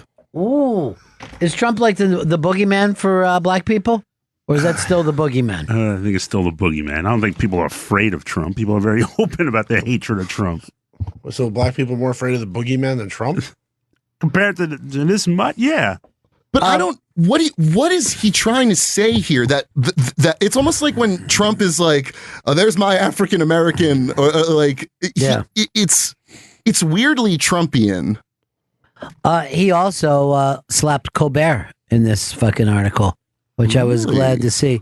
He took his knee, put it straight into Colbert's fucking nuts, ripping on him for the content of the show. Stink he is, and he took a shot at Alec when Alec came on the show.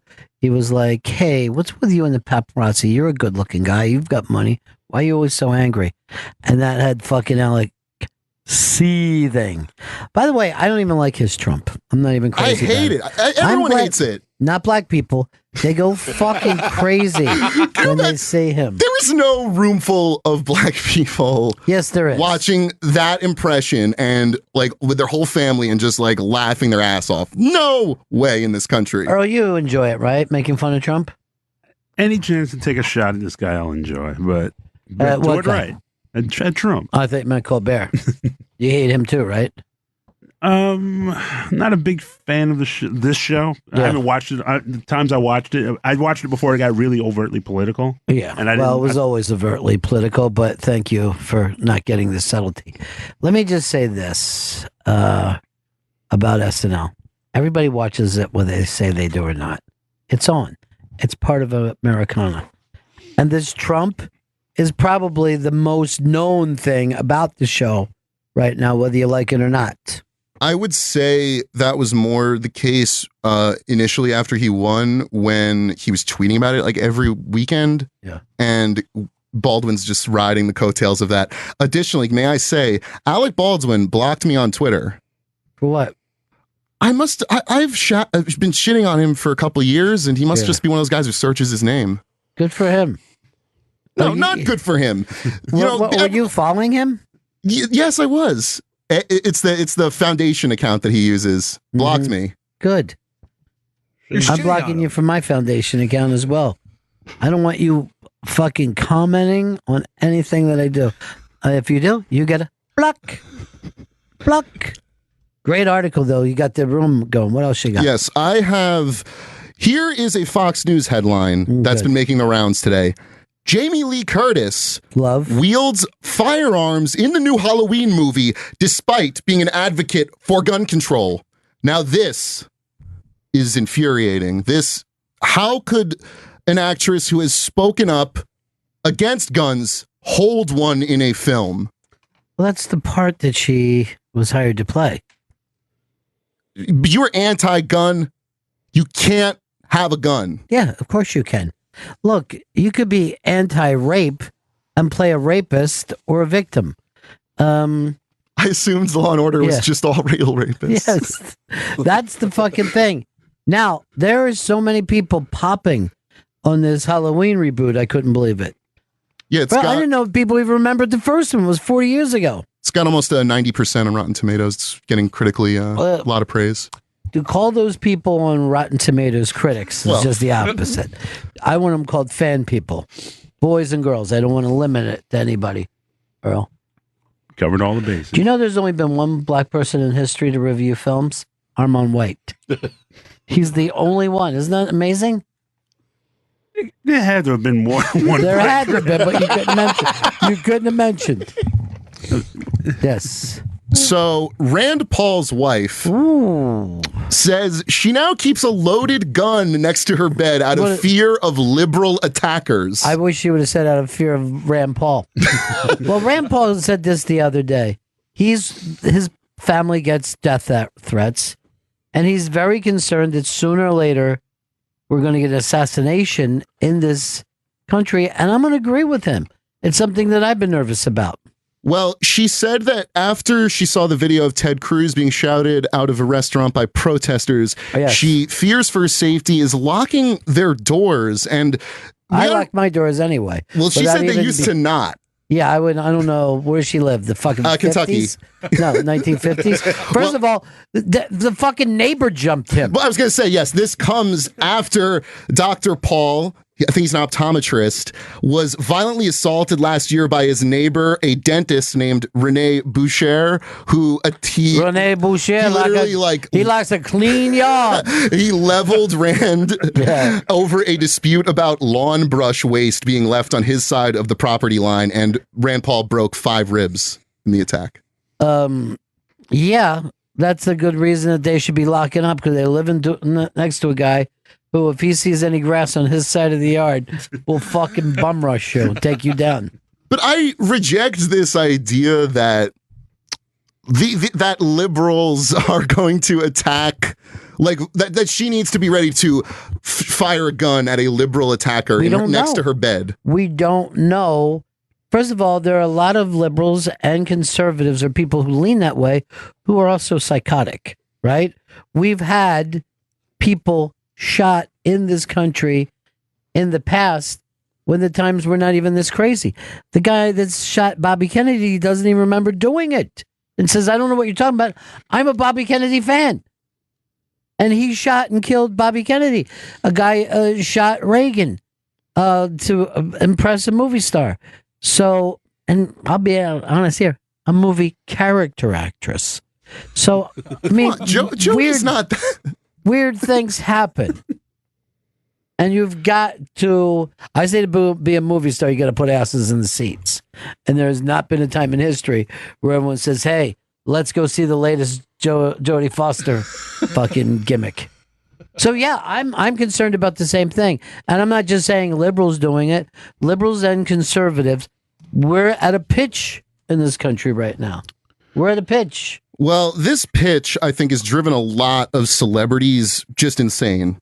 One of these people, in my opinion, who's gone a little too far into the online hashtag resistance is Deborah Messing. And she tweets all day about Hillary Clinton and whatever, even now. And she said she hates Susan Sarandon so much that when Andy Cohen asked her who she would rather be stuck in an elevator with between Trump and Sarandon, she chose Trump. And they'd been feuding online ever since the hashtag resistance was attacking Susan Sarandon for saying, which is true, that Trump has inspired more women to run for office. Well, so everyone's ganged up on Susan. Well, because she was like, hey, it's two evils, who cares? And, she takes the heat for that. Anybody who says go third party always takes heat when the losers come down. But with Deborah Messing, to me, every time that she comes on stage, I'd play the song Mess Around. And Earl, as you know, that was a big hit for Atlantic Records. Yes. And you know who was the writer of that hit? Was it Ahmet Ertegun? You're very, very correct, Earl. That's why I go to you with the questions. Ahmet Ertegun, the guy who ran the label, came up with the song Mess Around. We got it? I have a Philadelphia dish for you, Ron. Was it that Chris Stanley did not show up to my show? Listen, we could harp on that all day.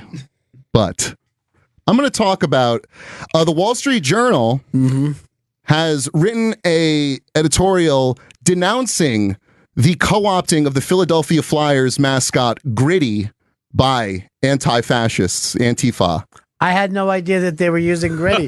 First of all, I would be glad to give away Gritty. Pull up Gritty on the TV because it's... Gritty blew up in a fucking 2-week period. Yeah, but it's a way of making fun. Like, there's a New Yorker article that just came up. It said how the left won the war for Gritty. It's literally just people on Twitter making jokes. But I love this. I am not caught up with the irony of the day. And I hate to go to any fucking sport and see a mascot. I hate the Philly fanatic. And Gritty is no less stupid or no more stupid than the Philly fanatic. Gritty was on like the fucking local New York news last week, and I don't understand what's...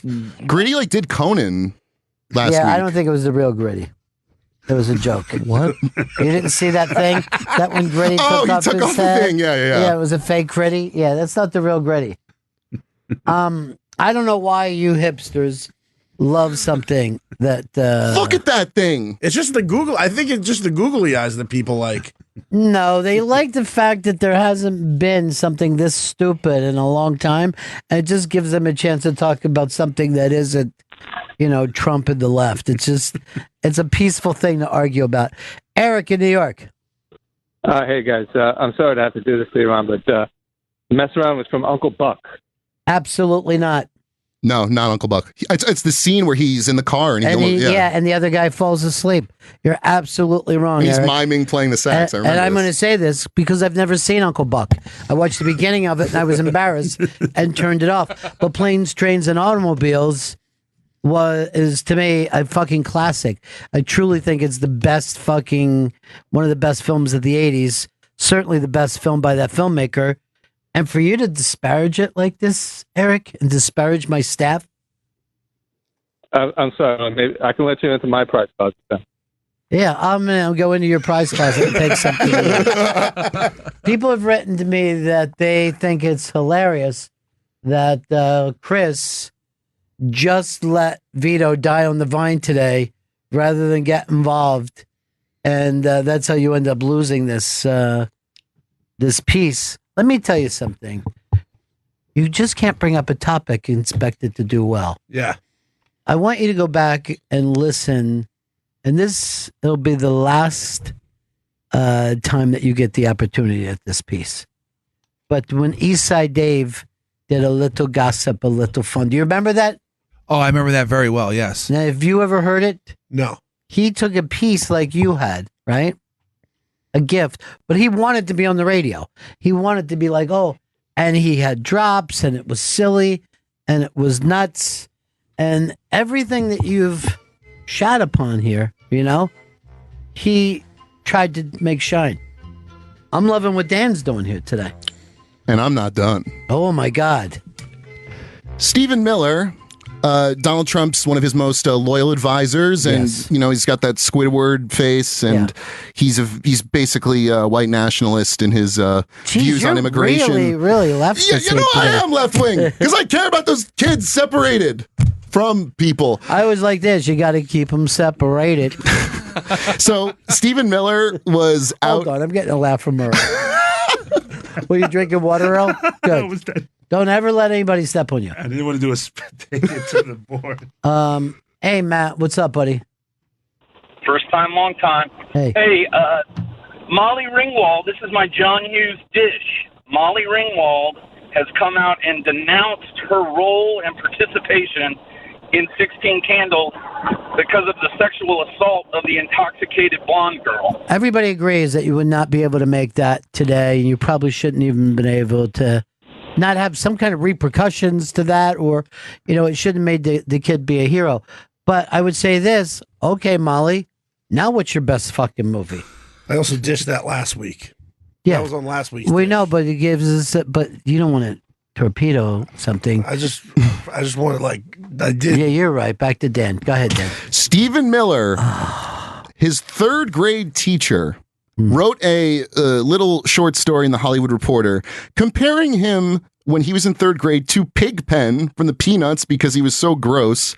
And reportedly, he would take a bottle of glue, pour it on his arm, let it dry, peel it off, and eat it. All right, why wasn't this lady trying to help him? Why was she like, oh, this kid's Pigpen, let's all fucking bully him? Well, later in the By the way, story... I'm totally grossed out by this. Later in the story, she said she wrote on his report card some of these things, and the principal made her white it out because he didn't want to upset the parents. Because he's from Santa Monica, so it's this Right. wealthy, affluent, school. But once you whited it out, the kid's going to run his arm on it and then eat it. Well, clearly, all the children of America should do that so they can work in the White House. Oh, man. You are fucking tough on these fat cats in Washington. Opinionated dish. Well, let's take it. Let's take it. Dan's mic is out. Yeah. Yeah, that mic is that. I might have switched up. Take Vito's mic. He's not even using it. There you go. Sorry. All right. Never thought I'd see the day. Oh, wow. This is up loud, dude. Yeah. So, Christopher Maloney, who we all know as Elliot Stabler from Law & Order SVU, is I don't know him at all. Under fire for sharing a nude photo on his Twitter of Melania Trump with the quote that she said, I guess, "Focus on what I do, not what I wear." And, to me, Melania Trump being a sex worker is like the coolest thing about her. Wait, why was she a sex worker? I guess it counts if you're taking nude photos. I never thought of a model as a sex worker. I believe if there's nudity involved, that might count. I had no idea. So you're saying that an actor who has been nude is a sex worker? Yes. I'm stunned by this. Bullshit. That's not a sex worker would be a escort or I was surprised when, they started to call, let's say, titty dancers sex workers. But then I'm like, okay, you're giving lap dances. There is enough money that they'll go out to the fucking parking lot with you. So I'm going to, throw them in. But not a nude model. A porn worker, I would call a sex worker. Cam girls who don't just like maybe flash their breasts or their ass for tokens. Sex work. They call themselves sex workers. Yes. That's a cam girl, not a sex worker. Or Instagram models, sex workers, Yes, definitely. You're selling. Are all people who do commercials are they sex workers? I've said this before, and I'll say it again. Sex sells. Mm-hmm. So, listen. I always said this, and I said it to John Coltrane. I said the sax sells, and I think he agreed with me. Would you say though this actor? Would you say this is a clear instance of slut shaming Melania because trying to say that she's like morally flawed for taking nude photographs is, to me, that's not right. I would agree. I mean, it was a job, like any other job. Right. And plenty of people make a living doing that, and they're not bad people. They're all good people. People are as good or bad as they are. So what? I don't know. I don't define everybody by what they do for a living. I'm like, I don't like if a guy works in a liquor store, I don't go, well, here's a guy who's pro liquor. You know what I mean? He's responsible for a lot of these alcoholics. That's just a job that you take. You know what I mean? If you work at the Ramada Inn, it doesn't mean that you think it's better than the Holiday Inn. One place is paying you. That's all. Yes. And I don't know. It's interesting to see a high profile person slut shamed. Like that was any woman can be slut shamed. Right. All women know that. People like yourself don't realize it because you don't have the empathy. I have a little empathy. I mean, to your side, not to a Melania Trump. A woman who came here with nothing, married a man who got a small loan from his dad. I have said this publicly that she is the least worst of the bunch. Melania? Yes. What about Barron? He seems Barron's he's cursed. What about Tiffany? Tiffany, something's off. I don't know. She just wants to be liked. She seems damaged. I don't even think she's around that much. I mean, you'd be damaged too. If your dad couldn't pick you out of a lineup. Now, here's what I'm saying though. Imagine this man. He took $450 million and he turned it into a fortune. How do you do I think that's amazing. It's the American story. I do not consider people who have gone out of their way to say somebody is a sex worker when I've never seen it that way. I think that is a slut shame. I don't see any model. I wouldn't even look at, let's say, well, it came out this year, The Great Bo Derek. She was in a movie this year called 10, and Playboy ran something with her. I don't see her as a sex worker. Earl? No, not at all. Raquel Welch, sex worker? No. Farrah Fawcett, Vito, sex worker? Sex symbol. Sex symbol. Sex symbol, yeah. Sure. It's work. That is work. Labor is important. Like, especially because Farrah Fawcett had that poster that was like, so that's a sex But symbol. she has nipples. That's it. Is there a line between sex symbol and sex worker? No, not for me. I always think of a sex worker as a prostitute. When they threw titty dancers in, I was quite surprised, and even porn actresses. But I think that you had to say, Earl, thanks for pulling over in your car. I want $85 to blow you. That's a sex worker. Yes. You'll pay that? No. How much? How much for a blowjob? Well, because now it's just I work in the business of sex, but then that's such a blurry line because like everything, it has to do with sex now. Like it's in most TV shows, it's in most movies, it's in most advertising. Yes, we brought that up when he said sex sells. You're just repeating what the new Dish guy is saying. I have another story about sex, and this is really sexy. Sex in the City? It's not really that. Let me take these calls first, okay, yeah, go ahead. Then you can jump into it. Matt, what's up? Hey, I was just wanting to know if you've seen that interview with Joe Rogan, that post-fight interview with him and that Derek Lewis after that fight. No, I didn't see it. What happened? Oh, my goodness. It's comical. He starts, right before Joe interviews him, he pulls his shorts off, and he's standing there in his underwear. And so Rogan, the first thing he says to him is like, hey, Derek, what'd you take your pants off for? And, and Rogan's got a big smile on his face. He's about ready to burst out laughing. And Derek goes, my balls were hot. Yeah. That happened after a big fight. Oh, my goodness. It is awesome. Yeah, I'm glad you're enjoying, Matt.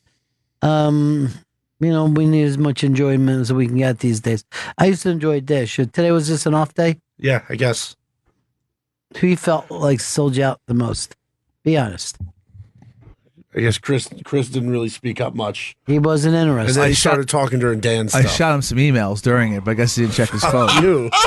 See, that's why it's important to support each other. You know, Maybe, actually, that's a lesson for me because if he didn't check the email. yeah, that is true. People don't check their emails all the time. I thought it went straight to his phone. Yeah. Looks like he fucked himself. No, I don't have push notifications. All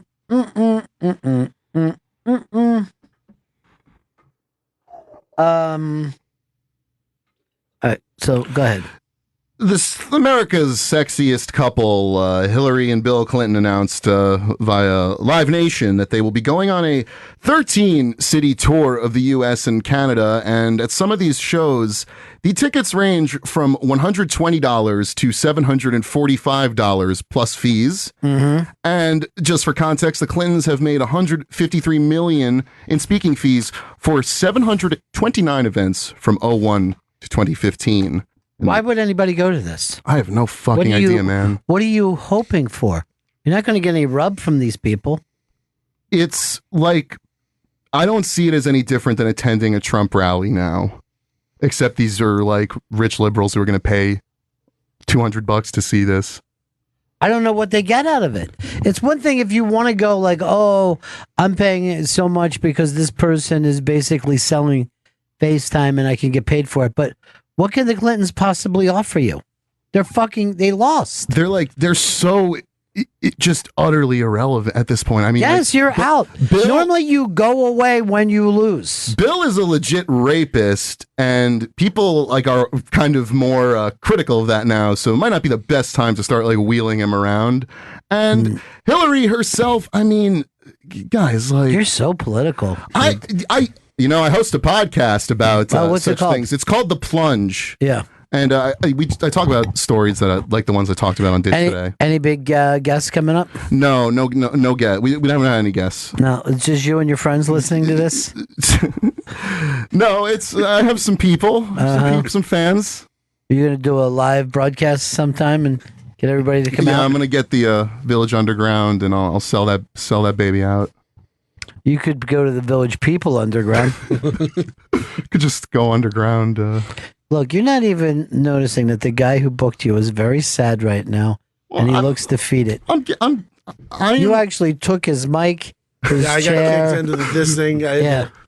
Does this feel like a cucking? It does. It does feel like a cucking. I guess I got cucked out and Dan's a strong bull. You cucked yourself. You cucked yourself. Exactly right. Dan's a strong bull. I guess been waiting years to cuck me. You guys are my He's got a wife. strong bull. No, the bet would be your wife, you fucking nut. No, you guys are my wife. No, this is why you can't get over here. You don't see this as entertainment. You're like, oh, I'm just going to talk to my buddies. That's what somebody with a podcast does. You don't see that you're a broadcaster. Everybody. Yeah. And now I was told that other people have already brought up to you that you should be doing like drops and making this thing more entertaining, that they've been asking you for a while. Not that I know of. Okay. As long as you don't know about it. You got anything more, Dan? I got one more, and oh man, this is kind of the story. Before you say that, I just want to say this week's Dish segment is presented by Dish. Shouldn't he be saying it? Say it, Dan. He cucked you. You should say it. Okay. This week's Dish segment is presented by Dish. Get extra action with NFL Red Zone from NFL Network on Dish at no extra charge. Dish, tuned in to you. To learn more, call 1-844-CALL-DISH or go to dish.com. I know I shouldn't watch the Red Zone, and I always do if my team's not playing. When it's not my team, the who's your team? Giants. It's pretty. It's not great. So it's me against you this week, huh? The Giants and the Eagles will be screaming at each other. What time is it? The Eagles are 2-2 and leading the division. That's how bad the what used to be what I considered the best fucking division of football has fallen so low. Yeah, it's not easy to watch, and no. Yeah, I mean, it's like college, you know? It's like college right now. I'm like, not seeing the difference. All right, what's your big final story? All right, come on. This is one that's going to affect all of us. This is like a real story. Global warming? Yeah, man. I knew you were going to go there. How is that gossip? This How is is global? This is the most important gossip of all. But see, here's the thing. The whole point of this is to make us forget about all the important stories. Planet Earth has only till 2030 to stem catastrophic climate change, experts warn. If the temperature rises to the crucial threshold of 1.5 degrees Celsius above pre-industrial levels by as early as 2030, we will face extreme drought, wildfires, floods, and food shortages for millions. We've got 12 years, and that's all we've got.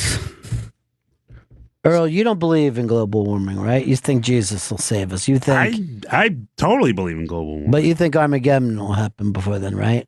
You think Jesus will come back and wipe us out? Yeah, hopefully when at the end of the world comes, we'll know it. We'll definitely know what. Did you see Paul Schrader's movie, The First Reformed?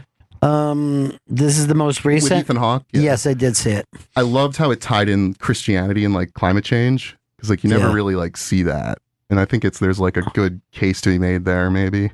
Well, I wish people would have saw it, but Thor wasn't in it.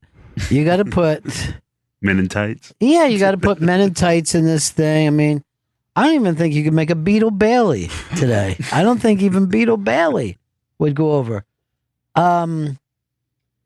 Let's go to Lewis. Lewis, what's up, buddy? Hey, what's up, guys? Yeah, I hear you guys talk a lot about the Marvel and how much Thor sucks and all that stuff.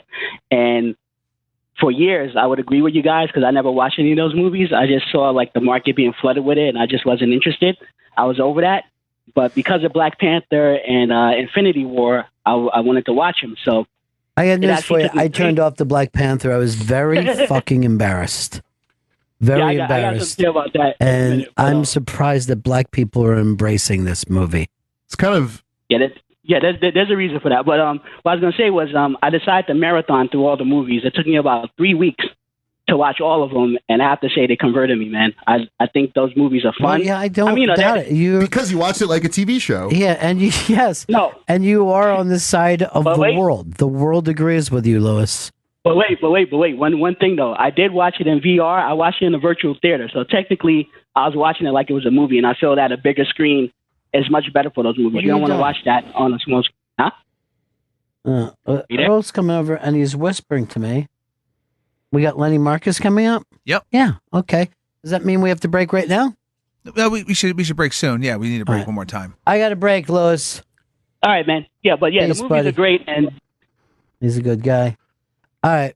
Great job on Dish. Thank you for having me again, guys. It's great to be back, and to be able to share the important stories is. Would you consider doing this full time? I would consider it. Yeah. I would consider it.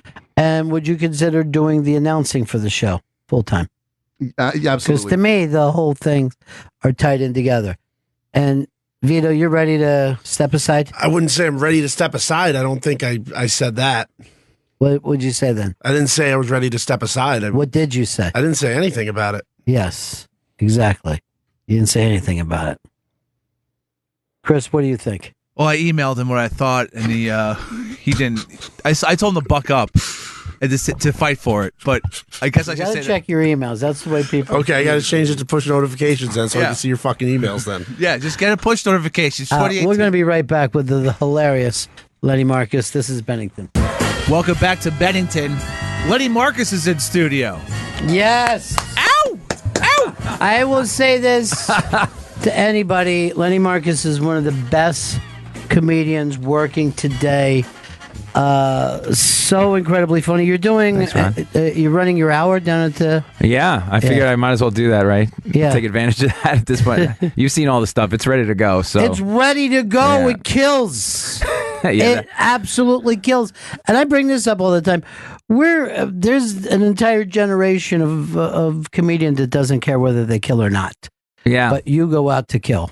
Yeah, I'm not fooling around. Well, you know why? Because these guys, nobody knows who I am. So most of these guys have gotten stuff, whatever. They do have a following. So I have to, who's this guy? Who's this guy? All right, you're gonna know. Yeah, this is the guy laying the whole thing out there. Yeah. So you you want another hour special? Or is that it? Or are you gonna go album with us? Or what are you gonna do? Well, usually I just make them just to put it down. Yeah. And then I give it to Sirius, let them play, make a couple shekels, and then just then I move on with the material. Right. You know what I mean? That's really what it sort of marks time.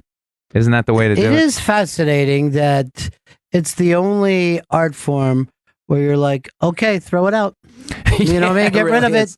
And Get rid of it. If you do it, like I saw you do that the last time, like if Springsteen does Born to Run every time, everybody's happy. He can't not do Born to Run. Right. I do one joke twice. People are like, he's awful. He is the worst person ever. But you're a fast writer. Am I right about that, or am I wrong about that? I don't know. It goes in spurts. Like I try a lot of stuff. You're there for trying a lot of stuff, but a lot of stuff doesn't make the final. Yeah. You know, because you know how it is. It's like it's just not good enough. Right. You know, I don't know. Do you rate your jokes A, B, C? No, I get that though. I don't. B is for Tuesday. You know what I mean? I'm not fooling around the week. I got to get it to A for Friday, Saturday. So damn funny though. So incredibly funny. You will write and help other people because I know you don't give out that information, right? Like here's the person who's special I've written, but people will come to you for that, right? Once in a while they'll come and have me look at stuff. Yeah. What do you think? I get a lot of that. Yeah. A lot of on the side. Can I come run some stuff by you at home? But not much for special except for I have one person. Yeah. Tell. Yeah, right. That's the guy. I don't know. I think everybody else is just playing, marbles. That guy's in the big league of something. He really is, and yet he's the only person who says, "Oh, that audience was terrible." And I hated my set every time I was stupid enough to when I went to the underground the first couple times. I was stupid enough to listen to him. And he would go, "They are terrible," and they go, "Oh my God, they are." He goes, "They get nothing." and then finally, I said to somebody, I go, "I thought that audience was a lot better than the tell." And they go, "Don't." He hates everybody. Yeah. Unless I don't know what he likes, so I just go, they're okay, and he kind of trusts me on it. I always say they're okay. Just give him a 5 on a scale of 1 to 10. Yeah, right. Answer, and he'll they're be about okay a with 5, it. and then he's comfortable with they're that. All right. Yeah, they're all right, Dave. If I say very good, his expectation, he's going to bury you with right. They don't exist. Very good doesn't exist in his world. He fascinates me. He's so good. He's the guy who writes and writes and writes and writes. Yeah, somebody's got, and he'll call me 3 times a year. I'll get a text. Yeah. Or something, and he'll go, "Do you have a joke?" Why are you nervous? He is a young comedian. This is a young comedian. Hi, young comedian. And he was working a whole different angle. He's going with the South Asian thing. Oh, is that it? No one's doing it, he said. Yeah, that's he goes thing. full out, huh? Yeah. He's playing it up. The outfit and everything? Yeah, everything. Yeah. All right, so got it. We're going to he'll call me like, I don't know, 3 times a year and or text and go, "Do you have a bit about, Coke cans and midgets?" like somebody told him I had a bit about Coke. No, Dave, I do not. No, you don't. I don't. And he's like, "Okay, thanks." Yeah. I think he's just rubbing it in my face. Yeah, right. Yeah. So he'll check, and then he goes, "I just want to check a joke with you." Sure. What's your bit about apartment? So I'll tell him okay, yeah, mine's, so. I've known him for a few years, and I have no idea where he goes or what kind of life he has or where you know what I mean? He's magical. It's like Batman. I just imagine that he's driving home and it goes into some cave and things close around it. I don't know. When I started I got to tell a story. Yeah. All right. So like 15 years ago, maybe, when I first started out, and I'm 5 years in, and Vinny Brand, I used to live in New Jersey, so the Stress Factory was my home club at the time. And so I get a call one day. Vinny's like, "You want to come down and do a guest spot?" I'm like, "Yes, I do. Can I bring my friend?" Attell was headlining that weekend. "Can I bring my friend and do a guest spot?" And he's like, "Yes, you can." Then he calls me back and said, "Can you pick up Attell?" Okay, my friend's got a car. We get in the car. We go to pick up Dave. Ring the bell. I'll be down 5 minutes. I'm taking a shower. Dave comes out. He's wearing the same outfit that Dave always wears, the baseball hat, that's your shower. That's the post-shower outfit. Okay, that's fine. We get him in the car. He starts smoking because he's a chain smoker, right? And he's all from the back. You just hear the window going, smoking out there. He goes, "You guys mind if I smoke in the car?" I'm like, "Yeah, we do." So I go, and we're the same age. So I turn around and I go, "Hey, Dave, not for nothing, but you always chain smoking. I mean, we want you around a long time. I think you're a genius. We're like huge fans."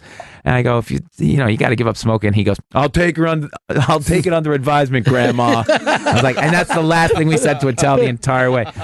So he goes, you're going to do I go, can I do a guest spot? Yeah, but I have to make it back to the cellar for the late show. He's doing a 2:00. He's headlining the Stress Factory 2 shows on this Friday night. Wow.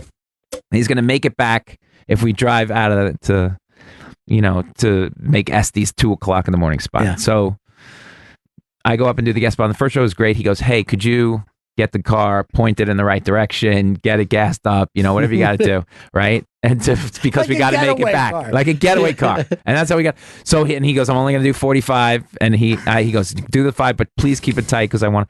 Okay. So I get off. And my set goes really well. I'm excited, right? I get off stage. I walk past the tell. He goes, that was great. That was great. Get the car. But he was kind enough to say that was great. Yeah, he was great. So he goes, you want me to put you up at the cellar? And back then I was like, no, please. No, not yet. Not yet. I'm not ready to. Yeah. Chris, you don't plug anymore? Is that are we out of that, or what are we doing? No, we're going to plug. Lenny Marcus is performing his latest hour Tuesday, November 13th at the Fat Black Pussycat. Go to comedycellar.com for tickets. And the Four Corners podcast, hosted by Lenny Marcus, is available now on riotcast.com and iTunes. Yep. And I'm telling you, the guy's just an absolute killer. A killer. Thanks, Ron. It's good to see you down there. It's fun. It's a very fun thing to come down and hang for a while. Why did you decide to come back and do this? I don't even really know. Jay, well, here's what happened. Jay and Christina asked me to do come up and do this show and blah, blah, blah. Right. And then one thing that I did one night did not go well, and it really pissed me off. Like, everything came very easy. Yep. And then one thing that I did, I was like, oh, I'm not happy with this. So I'm like, I'm going to do a couple more. So when the next time they asked, and then all of a sudden, a couple different clubs said, please, be a regular here. Like, what they do to people. Yes. They will say, look, we heard you do, 5 minutes. Please become a regular here. We'll give you 11 shows this week. So that's what eventually happened. That's what she does. Right? Yeah, yeah. I know that you got to be crushed over the Yankees. Yes. Black Earl here. Sorry. Wearing the hat. You'll be back to the Black Mag hat tomorrow, right? No, you're Black done with Mag. it. I thought you were. No. But crushing when your team goes down. Crushing. Yeah. But it's more crushing when you it depends on your expectation for the year. Right. It'd be more crushing for Boston because they had that crazy great year. Yeah. My expectations were low. If you watch them like I do, like religiously, Gina will tell you, my wife is here. It's ridiculous to think that team with that pitching was going to win the World Series. And yet part of you gets into a thing of like, well, they could. Yeah, it could happen. I'm there. I was there. I'm there for the playoffs. And there's nothing, last night's loss, I think, is in many ways worse than the 16-1 loss. You know what I mean? Because, totally. You don't want to lose 4-3. I've said that a million. They always ask, which is worse, 4-3. Yeah. With the game on the line is way worse. 16-1. Yeah, whatever. What are you going to do? Day. Yeah.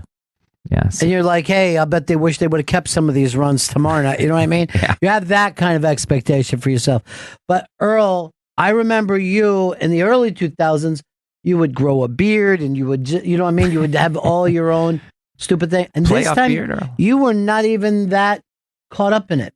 I knew there was like this gnawing feeling that it wasn't quite there yet. But you still hold on. Like, I thought after they won the game in Fenway, I was like, okay, they might take these guys. They're going to take these guys out.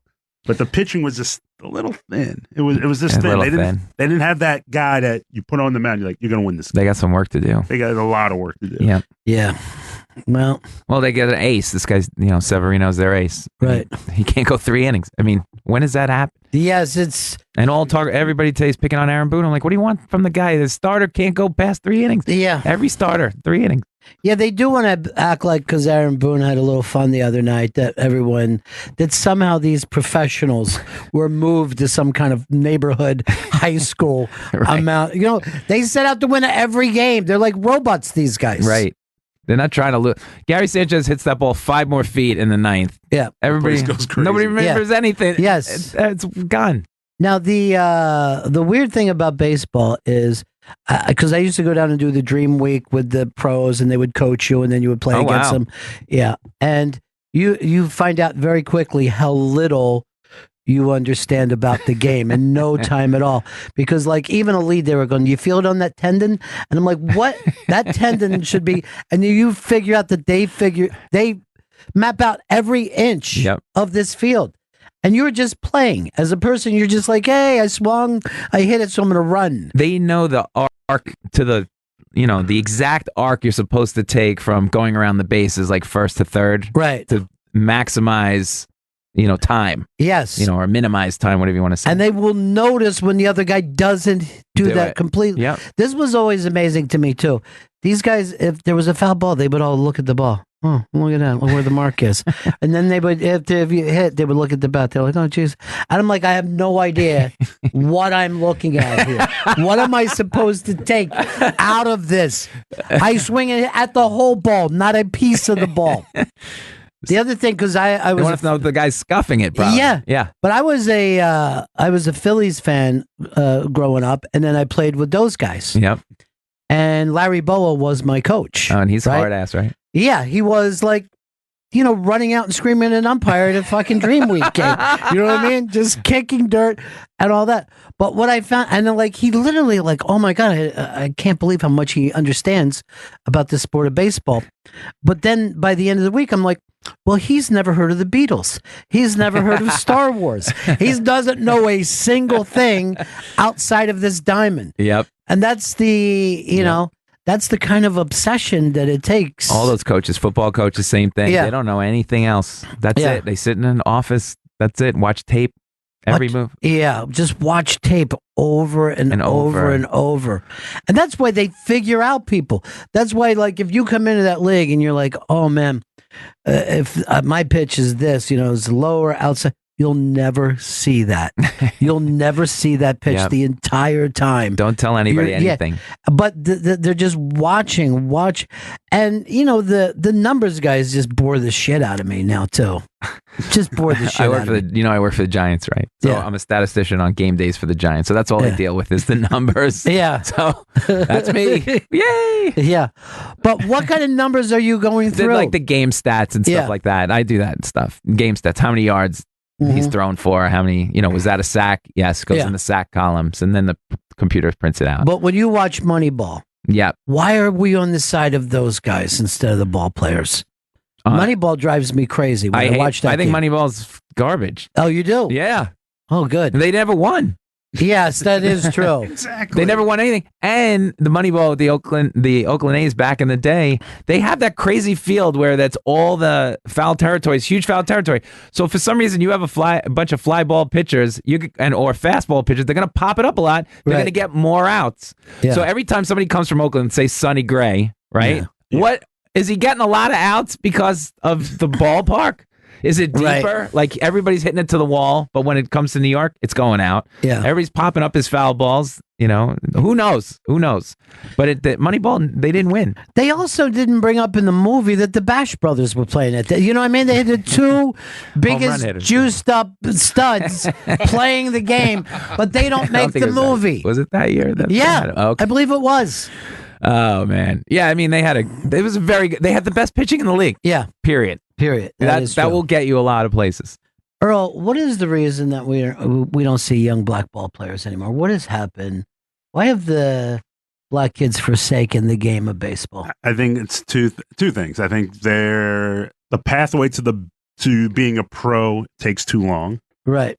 Because even if you're really good, you're probably going to be like 23, 24 before you hit the big leagues. Okay. Whereas in basketball, you can be a pro by the time you're 19.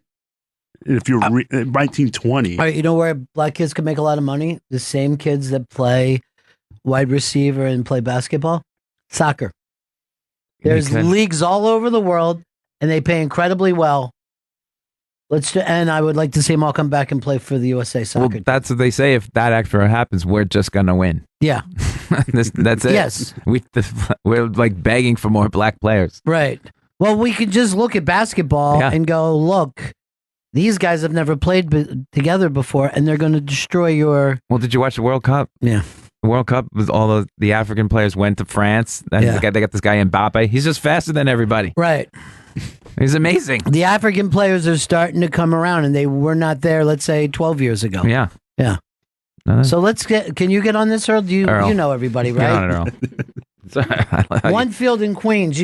This could be one of those movies that they do where you don't have enough supplies. Soccer Field of Dreams. Yes. You're the coach of the Williams sisters of new soccer. The Williams sisters are the perfect example, aren't they? One dad who said, you know what? I'm going to put them in this sport. Yeah. Forget the other sports. In the middle of Compton. Yes. There was makeshift tennis court somehow. Yeah. That's it. Well, they even say a lot of those Dominican kids are just hitting like with a tree branch at a can for the first 8 years of their life. Yeah, you don't really need the equipment. My dad was poor growing up in Europe, and he said they didn't have any. They didn't have any sports like we have here. Right. Soccer was it, and all they had was like rolled up socks. Yes, that's it. That's what he played with, rolled up socks. Yeah, and like he played with rolled up socks. Right, and that's it. Rolled up socks. Anything that looked like they could, MacGyver a ball. Yeah. That's it. That's all he played. But he could do anything with a ball. It was weird. My dad couldn't if I threw him a football, go right past him. Yeah, go. Baseball, can't throw. Throws like he had never seen it before. But soccer, he would bounce my basketball on his head, knock it into the hoop. And isn't that crazy? Crazy. Why would anyone think, it all starts with the foot? You know what I mean? It's the foot. That's where our elegance comes from. And then not use the hands at all. Did you ever play soccer? Yeah. No. It's so unbelievably frustrating that you can't use your hands. Yeah. It's unbelievably frustrating. Even if you can't use your off foot. Right. It's something like you try and go kick it with your off. So frustrating. I remember like when I was growing up, we just played with the seasons. We all played sandlots long before we played on any organized league.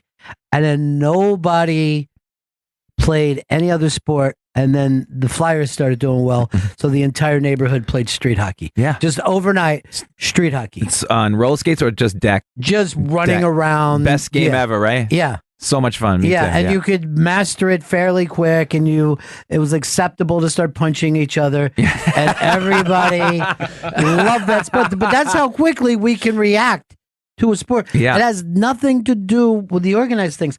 Now, when my son was younger, I was coaching his baseball team, and it was like age 10, and the parents were bringing out some kids who had never played baseball. And I go, you don't play in your backyard, So they're like, no, we thought it'd be best. I go, at 10, you're done. You're done. You're done. I think before it was 4 till I was about 8 before I could catch a ball off of the bat. It's a very difficult thing to measure that. You have to do it when you're very young. When I was way before I did comedy, I taught t-ball for a year. Yeah. One of the people in my office, please coach the t-ball team. And I mean, my wife hates when I tell this because I look like such an idiot. But with the t-ball team, like you have to just explain to them 3 outs. You get to go hit 3 outs, and they hate playing the field. They like hitting. Right. So 3 outs. So I said, if you guys, and I would teach them the rules, if you guys can get 3 outs, you'll go and hit. And it took me 8 weeks for them to, because they can't field a ground ball. They can't throw it to first. So even if the guy fields it, throws the first 20 hopper, the kid runs it out, Finally, this team gets 3 outs and they start running off the field because I've taught them. And they're like, we get to hit now, right, coach? Yes. They're so excited. And the other dad comes over and goes, oh no, we're going to let everybody hit. I go, absolutely not. I am out. I am out of this. I'm quitting. I'm not going to coach anymore. No, done. I go, bring whoever it is. I just taught. It took me 2 months to teach them the rules. Yeah. So don't do that. But that is like the entire thing of, first of all, the reason why you can catch ground balls is because you're doing it all summer long. It's repetition. But you're doing that because you want to.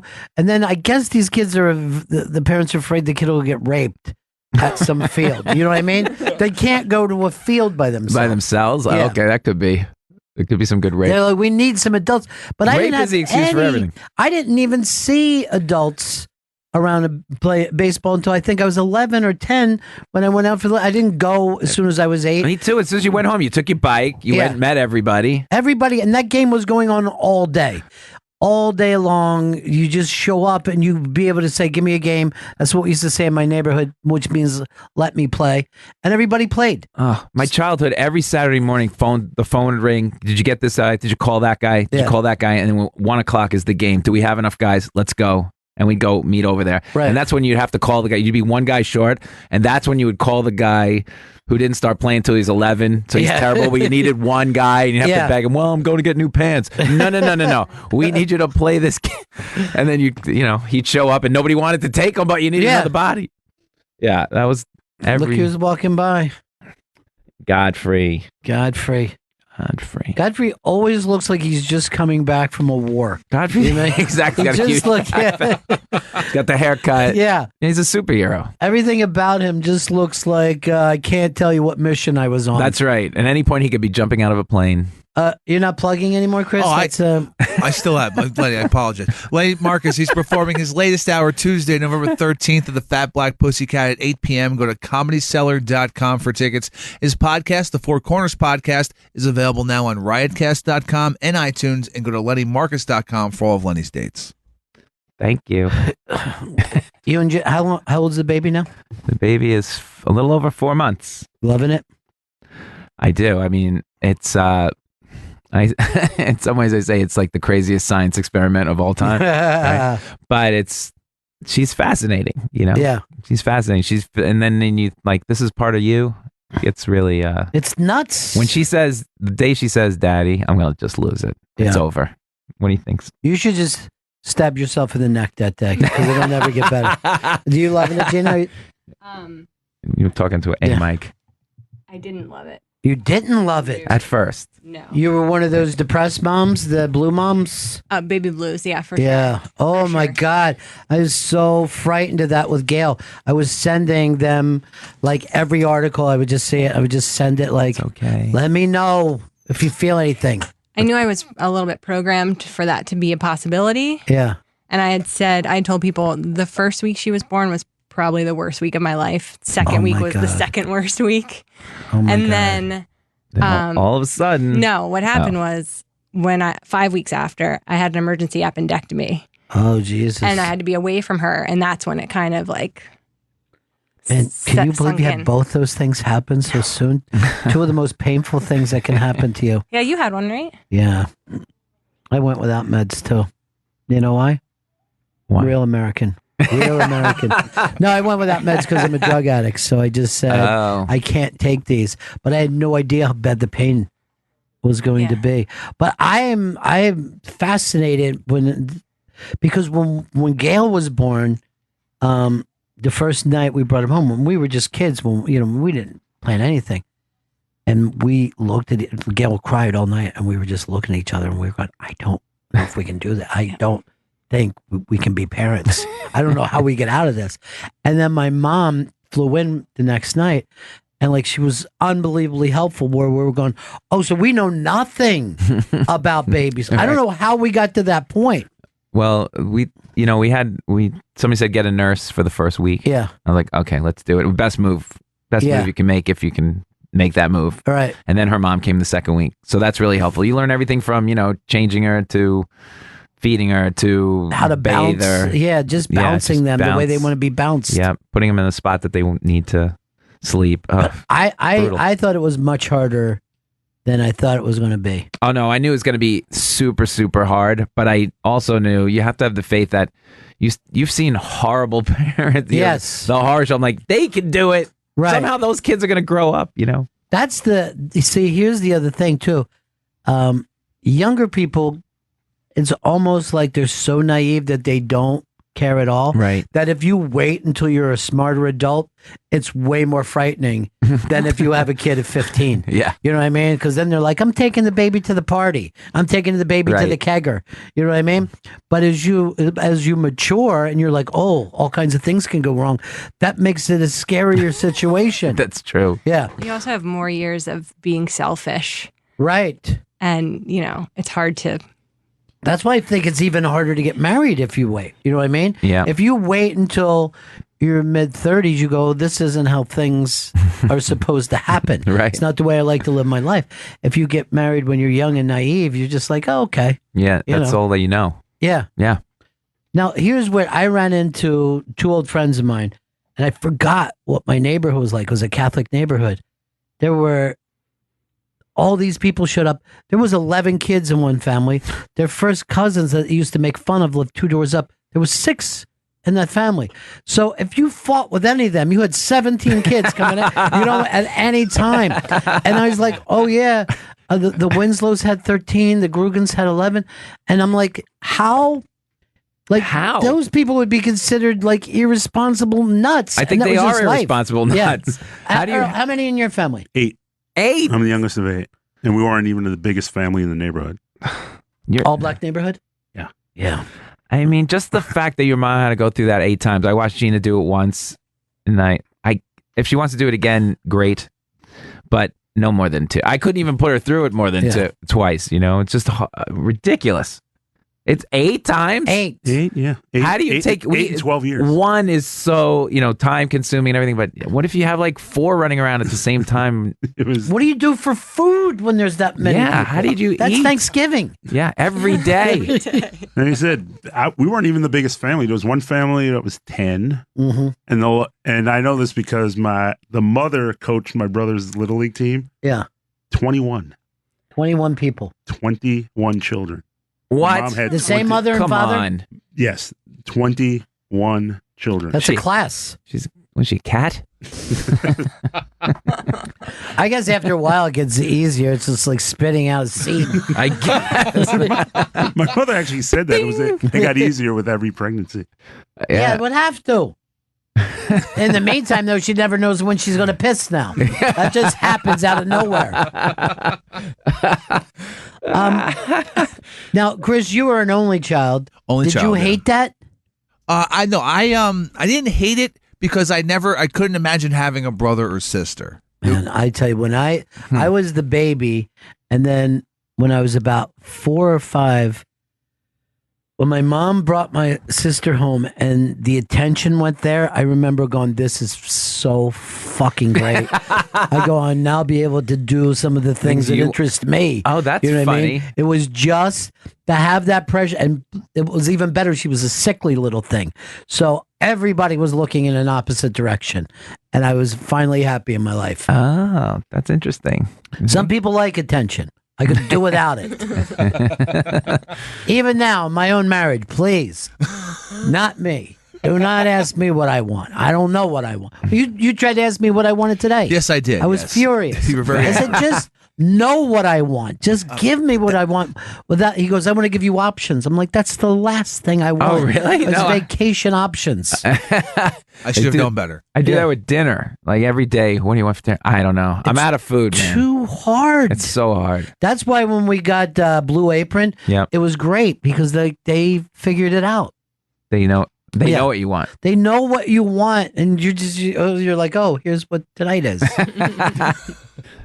I do not want options in my life. What is it, Chris? I just want to let everyone know Lenny Marcus is performing his latest hour Tuesday, November 13th at the Fat Black Pussycat at 8 p.m. ComedyCellar.com for tickets, and his podcast, The Four Corners Podcast, is available on Riotcast and iTunes. And I'm telling you, and I've said it before, he's just a killer. He's just a goddamn killer on stage. Thanks. And I'll say that to Attell. I'll say it to Colin. Get out of the way, guys. Get out of the way with your one-man show. Colin getting married. There's another guy. I had no idea he even had a girlfriend. Right. I've known him for years. And then he says, I'm engaged. I'm like, what? Yeah. Mystery. Mystery. I didn't know where he lived. I said, asexual, gay. I don't know. I would have believed anything that happened. Hey, some people like to keep their private life private. Smart. It is smart. I try and say nothing, but they get it out of you. You know? You can't. I try and limit the amount of these shows. I don't tweet, and I've never have tweeted. They tweet for the show. Right. But I never thought to myself, I just have a thought. Let me tweet. And they go, would you please?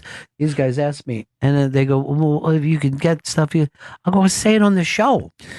Everybody hates you anyway if you tweet. You can't win a tweet now anyway. Yeah. Oh, Judge Kavanaugh, can you believe this? Yeah. Then half the country comes at me. I'm like, I don't even know you people. I'm trying to tell everybody all the time, stay in the middle of the pack, no matter whatever your thoughts are. Just go with the pack at that moment. Do not find yourself out there. Yeah. If someone says to me, what do you think about Louis going back? I'll go, what do you think of Louis going back? It's a great idea. Yep. Yeah, I'm staying out of it. It's staying out of it because, like you said, it's literally down. It's never a fair fight. It's half the country against you. Yep. All the time. All the time. And you will not find the other half of the country going, oh, let me protect Lenny here. Let's fucking make sure that you don't attack this man for his opinion. They're gone. Yeah. Your friends are gone during that. And somehow nobody can read sarcasm sometimes. We don't live in we live in a time of such sensitivity and it's changing. Like, I'm not even fighting it. I know a lot of people are like, oh, I'm going to say what I go. This thing is happening. Yeah. And it's a different generation. Yes. Than us, you know? You don't want to be like the last comic saying, my wife is a battle axe. You know what I mean? You don't want to be Jack Carter in 1981. That's right. You know? Literally, there is a change going on. It's got comedies. You got to be careful too. Like crowds are super sensitive. They are. You got to find. I talk about this with Ted all the time because he's very Ted Alexandro. He's liberal, and he finds a way. And to the detriment of a lot of the audience is like, right. They'll deal with this guy for 15 minutes. So the whole trick we talk about is trying to, if you pick up an issue, try and hit the bullseye. Trying to hit that bullseye. It's the fun of it. Right.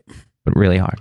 It's very, very interesting because I was doing a show that was like, I'll measure the audience right away. And I did a Bill Cosby show joke every time I came up. And I would know, okay, it's either going to be here or here. Right. The day that he went to prison, it was in the toilet. Like, oh my God. Yeah. Oh my God. And I could see it in their faces. I could see that this thing that I measured, they complete. Now, how does that happen as a group? I think the thought of Bill Cosby in prison maybe even hurt some people. You know what I mean? Like, I don't know. You're joking. It's under the guise of this is going to be a joke. Deal with it. It's really what happened. So people take some of this stuff way, way too seriously. And I don't know if you could say to people, hey, come on. Like, I don't know if they know that you could lighten up, No. I don't think. It was funny. Before Trump got elected, everybody had some trumpets. Everybody had trumpet, everything. I remember listening to this show. Gina, we went, I think the first time we went visited her parents. Well, one of the first times she's like, you got to listen to Ron Bennington. So we had the headphones in on the bus going out there. And you were doing all these Trump songs. Oh, he's Trump. He's Trump. Whatever. Whatever. You can't. It was like an hour of just everybody. It was just fun and times. There were fun times. Everybody had a bit. How crazy this is. He wins. No jokes. No jokes whatsoever. Heart attack, serious. Nobody wants to talk about this. It's hard to. You're going to split that audience. Your set's going to be fighting.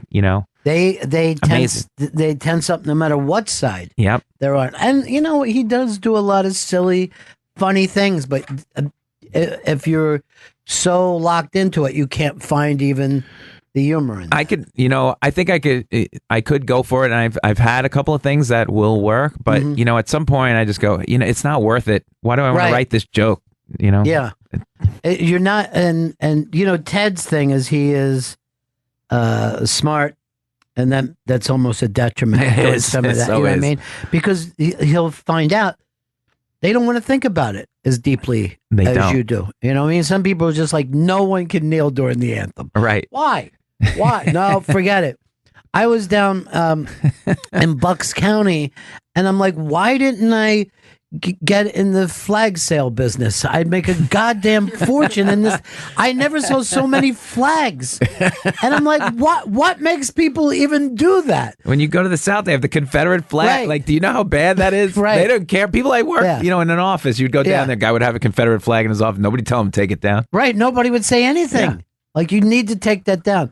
I saw Ted's thing. I think he's coming in soon, right? Yeah, soon, yeah. That went viral where he was bringing up Louis. And then I immediately went in for the comments, and they were just as extreme and either, and either thing, but holding Ted somewhat responsible for it. And that's really what it is. Yeah. They turn it on you. Like, I didn't do that. Right. Yeah. Brutal. It's brutal. I don't even know what I would say to Louis at this point. He's always been good to me. Yes. People don't, he's a person too that I know. Right. So it's not like, Why did you do that, Louis? Like we all have Yes. to have an intervention or something like that. You know, he knows what he did. I know what he did. It's not also- a criminal. Yeah. I also say this. We don't know how many people performing there have had a DUI or, smacked their... We don't... I've said this a million times. When the Judge Kavanaugh thing came out, every day I sit at the cellar. I could never run for any office because the first question would be this: how well do you know Keith Robinson? How well do you know Louis C.K.? How well do you know? Like, I know all these people. I know what. All right, you're out. You're out. You're out. I'm out. I ruined it. Keith Robinson. I was just talking about him yesterday. I don't know how someone could be that funny when you don't even see it coming half the time. You know what I mean? Like, he seems like he's being lazy and says one of the most clever things I've ever heard in my life. I have a show that if anybody wants to pick this, I've said it a million times. I have a perfect pitch for him. I said, if you want me to go in and pitch it with you, it's called Keith Robinson, Defense Attorney. Okay? He can defend. He'll defend Cosby. Right. It'll be hilarious. I'm not even sure if he means it or doesn't mean it, but Keith Robinson, Defense Attorney, I'm telling you. Wherever you got, he'll defend you. I think I was just telling Rachel this yesterday that he said one night we're just sitting around and he goes like this. I only like one white singer per decade. and you're going to hit him with a decade. You could hit him with a decade and he would pick. And for some reason, he picked a guy from Spandau Ballet. He was like, that song, True, is perfect. And I was laughing the entire night. He once said, the Beatles stink, right? I'm like, really? The Beatles stink. They go, and then he broke into, he loved you, yeah. And you know what? When he did it, they did stink. Yeah. You know, like, what are you doing? Well, there's plenty of examples because no one's ever attacking the Beatles. Yeah. There's plenty of songs that are just cringy, just awful. I hear it. Earl, you don't like any white people, right? Come on, Earl. Was the slavery thing did it? I love white people. White girls. Most of them. Yeah, white girls. When he went to pick me up at the desk out there, he's like, "You Lenny? Yeah." 40 acres. Earl got it mixed up. Thought he was going to get 40 mules. No. Just on the 1 acre, which would be, almost impossible. What do I do with 40 mules? I don't know what to do with 1 mule. I'm going to be totally honest. I've never seen they can haul more things. Well, now we have trucks. I don't know what to do with one cat, let alone a mule. Yeah. What are you going to do with a mule? I was thinking this the other day. I've never seen a cat in New York. I know that there's 5 million, but no one ever walks Have you down seen the cat street. shoes before? My wife has these. My wife loves cats. Luckily, I'm allergic to them. Yeah. And but we have a lot of cat. If you come to our house, you'll see cat shoes. You'll see like cat salt shaker, right? Cat toilet brush. And So you wonder you're where I write keeping stuff. her from the thing she loves the I am. most. That's right. Isn't there a pill you could take or something? I got shots today. Yeah, for cats. I got cats in one arm, trees in the other arm, and I got a flu shot. I got news for you. I couldn't be with somebody who has allergies. I would have to say that this ends everything. I can't be around the wheezing and the complaining. It's only May. Yeah. Still, I can't deal with it. It is bad. She'll tell you, right, Gina? Yeah. It's bad in May. May I sneeze like lunatic. Yeah, and you get that look in your eyes, and Yep. everything's heavy, and it makes me itch. My friends a would- healthy person like myself. My friends would say, "I'm not saying God bless you anymore. That's Yeah, it. that's We're it. done. It's done." I gave you the first 10. Do you stay inside doing that, or There's a week. There's usually 1 week in May that I got to turn the air on. This is a bad day. I'm not going anymore. Yeah. Yep. Do you know why a cat doesn't need to walk though? They just stay in the apartment. Yeah, they mostly just I sleep. mean, don't you find that freakish? That no one has to walk a cat It's ever. convenient. Yeah. There's I just feel like if you're gonna have 5 million, we should be able to see them every once in a while. I see dogs constantly. I wanted to get the Mr. Bigglesworth. You know, the no. Oh, yeah, the hairless. no She doesn't- hair. but she doesn't want that one. It's not cute. Yeah, it is pretty scary looking. Chris, are you saying we got to end this? Yeah, we're wrapping up. All right.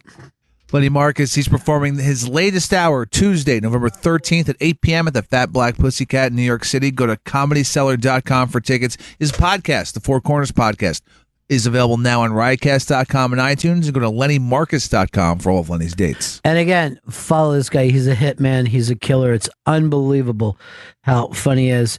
That's it for us, Earl. I got nothing I need to plug. Everything's done. Yes. All right, let's get out of here. Thanks so much for great Thanks, seeing you Ron. too, Gene. Congratulations. Thank you. You too. I'm glad you're out of the depression. All I've gotten is pure happiness. I have nothing to worry about. All right, see you guys tomorrow.